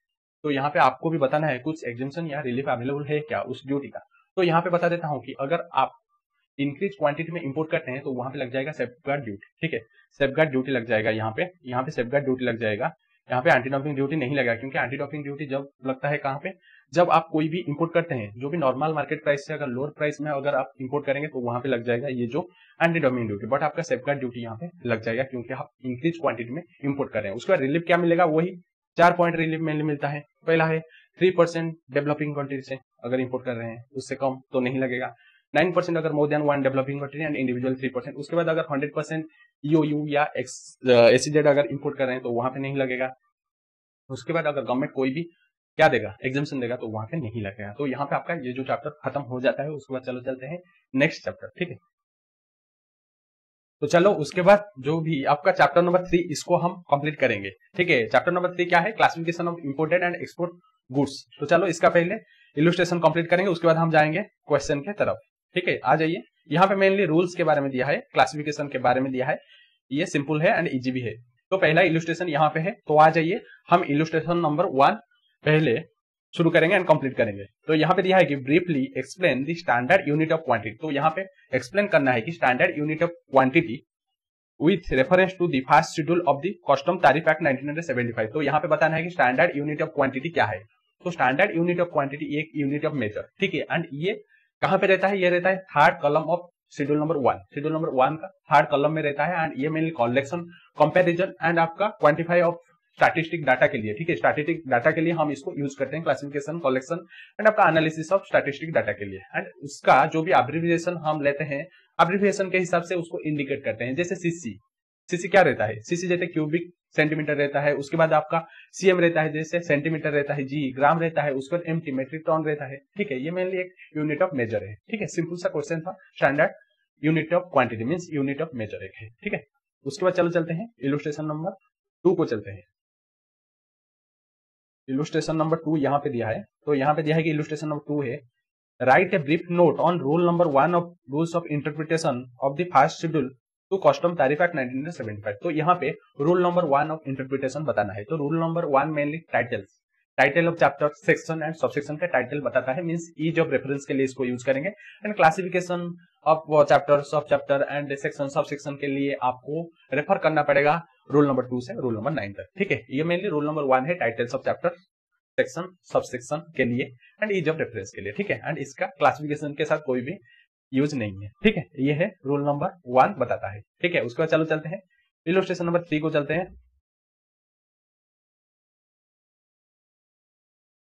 आ जाइए इलस्ट्रेशन नंबर 3, ये है इलस्ट्रेशन नंबर 3 है। तो इलस्ट्रेशन नंबर 3 पढ़ लेते हैं, क्या दिया है। Your client manufactures almond milk which is an almond based drink. तो यहाँ पे आपका क्लाइंट वो मेनली आलमंड मिल्क, वो एक आलमंड बेस्ड ड्रिंक है, मीन्स आलमंड को वो ग्राइंडिंग करके जो भी मिल्क बनाता है उसको बोलते हैं आलमंड मिल्क, ना कि आलमंड के साथ मिल्क मिला हुआ है, ऐसे कोई भी आप एक्सप्लेनेशन निकालना नहीं है। ये मेनली आलमंड से जो भी मिल्क ग्राइंडिंग होकर निकलता है उसको बोलते हैं आलमंड मिल्क।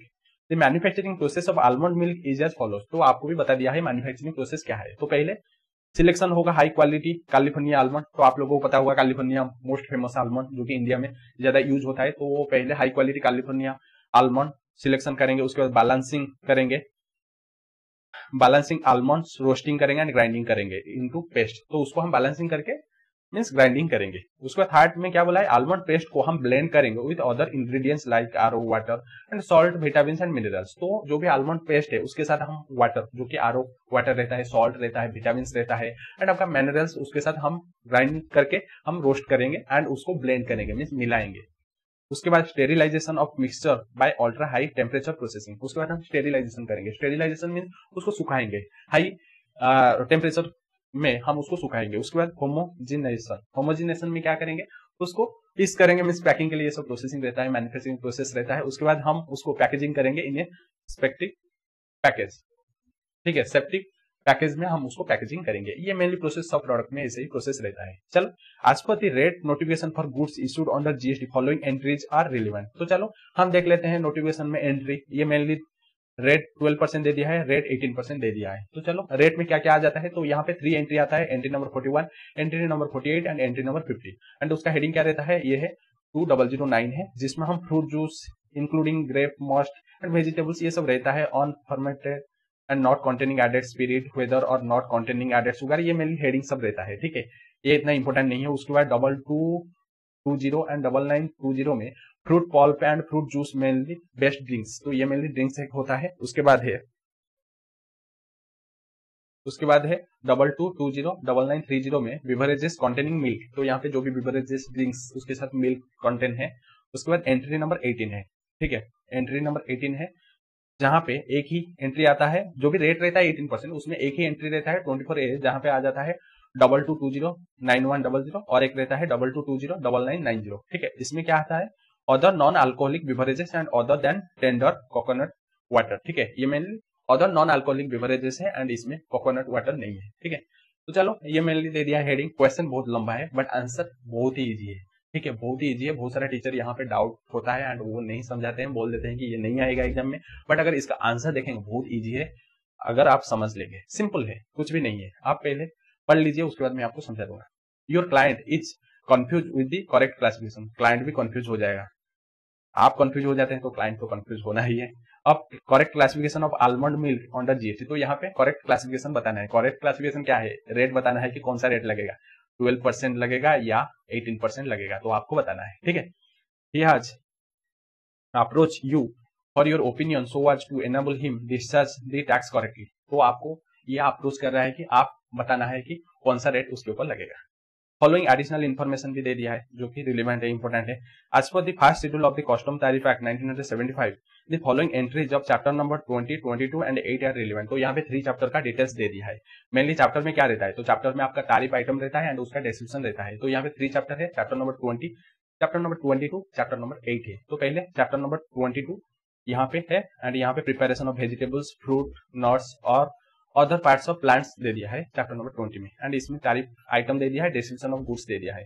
तो टैरिफ आइटम यहाँ पे 2009 है, 20098100 है, 200989 है एंड 20098910 है, 20098990 है, 2009 एंड 9000, ये सब मेनली टैरिफ आइटम का हेडिंग रहता है।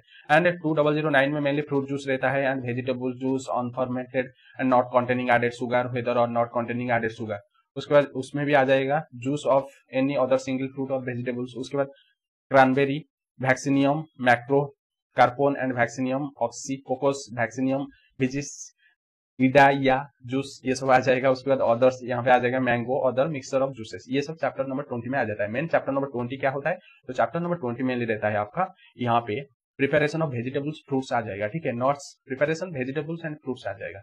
उसके बाद चैप्टर नंबर 22 में आ जाएगा बिवरेजेस, स्पिरिट्स एंड विनेगर आ जाएगा, ये मेनली बिवरेजेस के लिए, ड्रिंक्स के लिए है। डिस्क्रिप्शन ऑफ गुड्स दे दिया है, ये सब दे दिया है, उसका तारीफ आइटम दे दिया है, ये सब दे दिया है, ठीक है। इसको हम जब आंसर पढ़ेंगे तो वहां पे अच्छे से हम आपको समझा देंगे। उसके बाद चैप्टर नंबर 8 दे दिया है, edible fruits and nuts, peel of citrus fruits और मिलन्स। तो यहाँ पे मेनली ये नट्स, फ्रूट्स नट्स के लिए है आपका चैप्टर नंबर 8 है, जिसमें वही तारीफ आइटम दे दिया, डिस्क्रिप्शन दे दिया है, ये सब दे दिया, आलमंड, ये other nuts, fresh, dried and whether और नॉट सेल्ड और पील, ये सब मेनली उसका प्रोसेस सब दे दिया है। इसको अगर समझने बैठोगे तो आप क्वेश्चन ही भूल जाओगे एंड इसको याद तो नहीं रहेगा, बट प्रोसेस आप समझिए आंसर क्या होगा। Further explanatory notes to chapter number 20, तो चैप्टर नंबर 20 जो कि पहला वाला चैप्टर देखे थे, तो उसका कुछ एक्सप्लेनेटरी नोट्स दे दिया है, मीन्स एक्सप्लेनेशन दे दिया है। तो जी fruits and vegetable juices of this heading are generally obtained by pressing fresh healthy and ripe fruits और वेजिटेबल्स। मीन्स यहाँ पे जो फ्रूट्स एंड वेजिटेबल्स दिया है, वो जूसेस जो भी है, वो हेडिंग जनरली कहाँ से आया है, pressing fresh healthy and fruits vegetable से आया है। And this may be done as in the case of citrus fruits, वही सब दे दिया है, mechanical extractor operating on the same principle as household lemon squeezer जैसे प्रेस करते हैं, वैसे सब फ्रूट्स चैप्टर नंबर 20 में सब प्रेस होता है। और बाय प्रेसिंग व्हिच में और may not be processed either bye crossing और ग्राइंडिंग, वही सब आ गया है। ट्रीटमेंट ऑफ कोल्ड और हॉट वाटर स्टीम, वही सब प्रोसेस मीन्स यहाँ पे फ्रूट्स को प्रेस करते हैं, ठीक है। तो मेनली यहाँ पे अगर देखेंगे, हमारा जो मेन मुद्दा है यहाँ पे रेट हमको कैलकुलेशन करना है। क्वेश्चन पूछा है रेट यहाँ पे डिटरमाइन करना है कि ये 12% लगेगा या 18% लगेगा, ठीक है, 12% या 18%।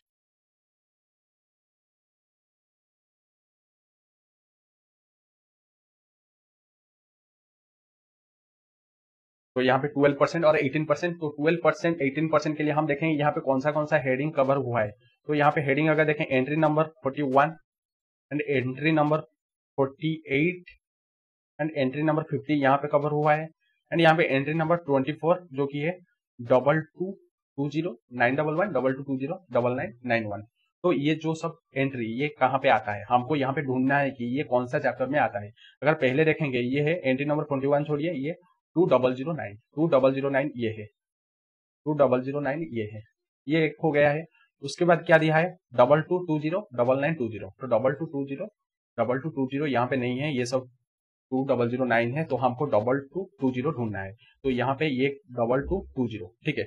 मेरे पास क्वेश्चन है, क्वेश्चन नहीं यहीं पे देख लेते हैं, ठीक है, आपको भी समझने के लिए अच्छा होगा। तो यहाँ पे हमको इसको ढूंढना है पहले, 22209920, तो ये कहाँ पे है, तो यहाँ पे ये है 22209920, ये वाला है, ठीक है, ये वाला है। एंड दूसरा है उसका बाद वाला है, तो दूसरा है ये वाला है 30 है, ठीक है। ये हो गया एंट्री नंबर आपका 48 एंड एंट्री नंबर 48 एंड 50 हो गया, एंट्री नंबर 41 हो गया जो कि 299। उसके बाद हम जाएंगे एंट्री नंबर 24 है जो कि है 22029111 एंड 9990। तो यहाँ पे है ये वाला एक है, ये वाला एक है और एक है ये वाला। तो अगर देखेंगे हमारा यहाँ पे जो भी सब दिया है एंट्री, ये सब आ जाता है चैप्टर नंबर 20 में एक आता है, चैप्टर नंबर 20 में एक आता है, एंड आपका चैप्टर नंबर 22 में आता है, एंड आपका चैप्टर नंबर 8 में नहीं आता है, ठीक है। तो चैप्टर नंबर 8 में नहीं आता है, बट हमको यहाँ पे chapter number 20 and chapter number 22 को देखना है। पहले हमको देखना है एंट्री नंबर कहाँ पे आता है, तारीफ आइटम कहाँ पे आता है। तो पहला स्टेप हमको ढूंढना है कि तारीफ आइटम कहाँ पे आता है। तो तारीफ आइटम अगर देखेंगे यहाँ पे दो चैप्टर में आता है, पहला चैप्टर नंबर 22 एंड 20 दोनों में आता है। चलो ये पहला हमारा स्टेप हो गया है। उसके बाद देखना है कि यहाँ पे एक्चुअली आलमंड क्या है, तो हम आलमंड का रेट यहाँ पे डिटरमाइन करेंगे। तो आलमंड पहले देखेंगे कौन सा चैप्टर में आता है आलमंड। तो आलमंड अगर देखेंगे पहले, आलमंड एक फ्रूट्स नहीं है, वो एक नट्स है, ठीक है। आलमंड एक फ्रूट्स नहीं है, एक नट्स है। तो यहाँ पे अगर देखेंगे, यहाँ पे मेनली जो भी रूल आता है ये मेनली फ्रूट्स के लिए आता है, फ्रूट जूस के लिए आता है, ठीक है। ये फ्रूट जूस के लिए आता है। तो आलमंड हमारा फ्रूट्स नहीं है कि जूस नहीं है, वो एक नट्स है।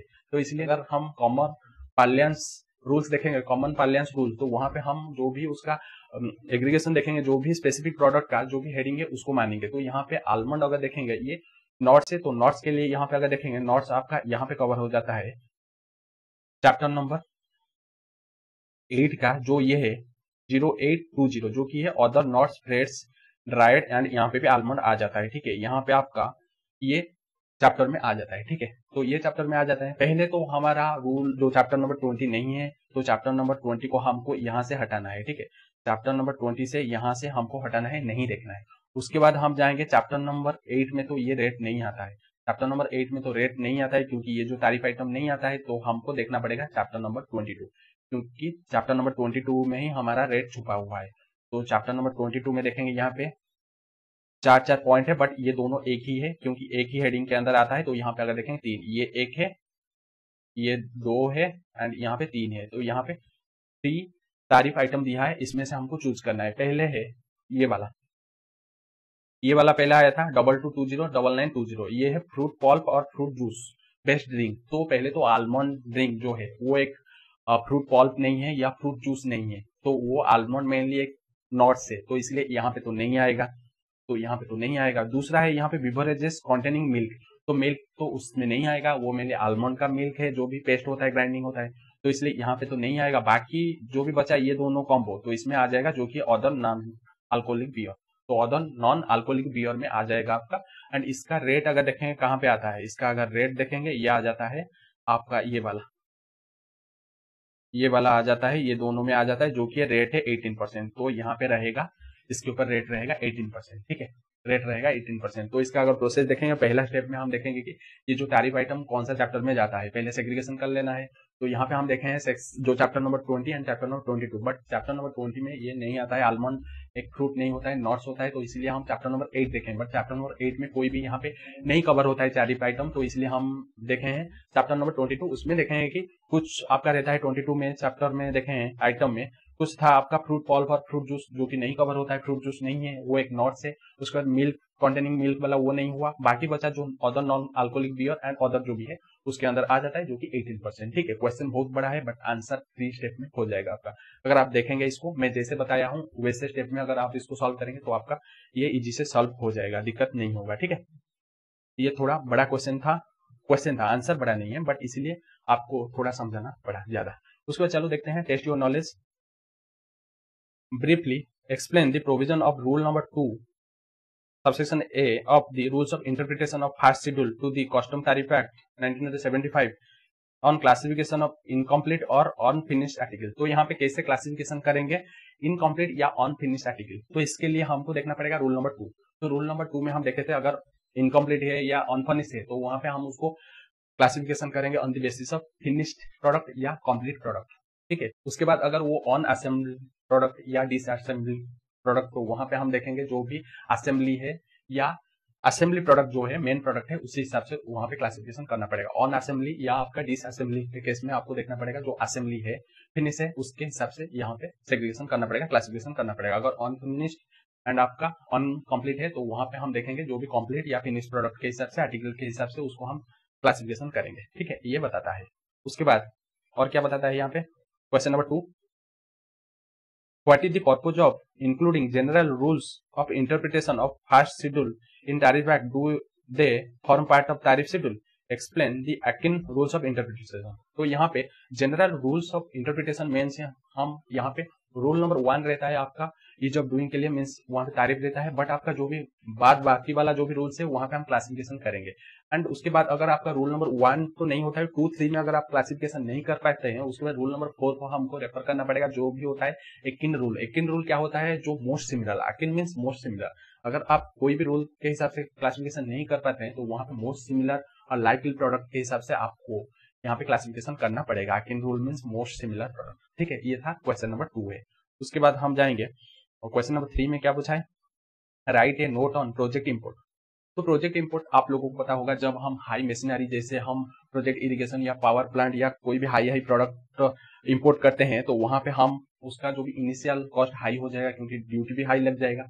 तो उसके लिए उसको हम एक प्रोजेक्ट की तरफ मानेंगे एंड उसका जो भी रेट कॉन्सेशनल रेट पूरा प्रोजेक्ट के ऊपर लगाएंगे। ठीक है, क्योंकि उसका इनिशियल कॉस्ट हाई हो जाएगा। प्रोजेक्ट इंपोर्ट जब हाई मशीनरी हमको इंपोर्ट करना पड़ेगा, अगर रेट लगाएंगे उसका जो भी पार्ट्स है उसका स्पेयर पार्ट्स है उसके ऊपर अगर रेट लगाएंगे तो बहुत बड़ा हाई इनिशियल कॉस्ट लग जाएगा। तो इसके लिए उसको एक प्रोजेक्ट मानेंगे एंड उसके ऊपर एक कॉन्सेशनल रेट लगाएंगे। एंड ये जो प्रोजेक्ट इंपोर्ट का एग्जांपल क्या है, जैसे हम देखेंगे इंडस्ट्रियल प्लांट है, इरिगेशन प्लांट है, पावर प्लांट है, oil and mineral exploration plant है, ये सब एक्सट्रैक्शन प्लांट है, इसको सब हम बोलेंगे प्रोजेक्ट इंपोर्ट क्योंकि ये हाई कॉस्ट प्रोजेक्ट है। ठीक है, उसके बाद है explain rule number 3 of the rules of interpretation of the custom tariff. तो यहाँ पे रूल नंबर 3 बताना है। तो रूल नंबर 3 कहाँ पे यूज होता है, जब मोर देन 1 हेडिंग मीन्स 2 या मोर देन 2 हेडिंग यूज होता है तो वहां पे रूल नंबर 3 हम वहां पे रेफर करते हैं। तो रूल नंबर 3 में देखते हैं कि स्पेसिफिक हम रेफर करेंगे ओवर जनरल डिस्क्रिप्शन। जो भी स्पेसिफिक डिस्क्रिप्शन है उसको रेफर करेंगे ओवर जनरल डिस्क्रिप्शन। बट ये नहीं लगेगा अगर आपका मिक्सचर या आपका कॉम्पोजिशन के टाइम नहीं लगेगा, कॉम्बिनेशन के टाइम नहीं लगेगा, क्योंकि वहां पे इक्वली स्पेसिफिक है।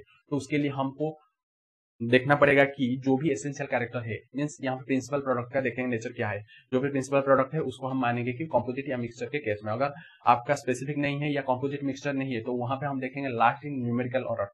तो लास्ट इन न्यूमेरिकल ऑर्डर के हिसाब से हमको क्लासिफिकेशन करना पड़ेगा रूल नंबर 3 में। इसको हम रिविजन बैच में अच्छे से समझाए थे। ठीक है, चलो उसके बाद चलेंगे लास्ट क्वेश्चन है, क्वेश्चन नंबर 5 है। तो 5 क्या दिया है, briefly explain the meaning of abbreviation percentage in relation to the rate of duty. तो यहाँ पे परसेंटेज का एब्रिविएशन किसके लिए यूज करते हैं, रेट ऑफ ड्यूटी के लिए यूज करते हैं। तो जो भी वैल्यू हम कैलकुलेशन करेंगे रूल सेक्शन नंबर 14 में तो उसके साथ मल्टीप्लाई कर देंगे। फॉर एग्जांपल यहाँ पे हम अगर वैल्यू है 1 लाख तो 1 लाख के साथ हम 10% मल्टीप्लाई करेंगे।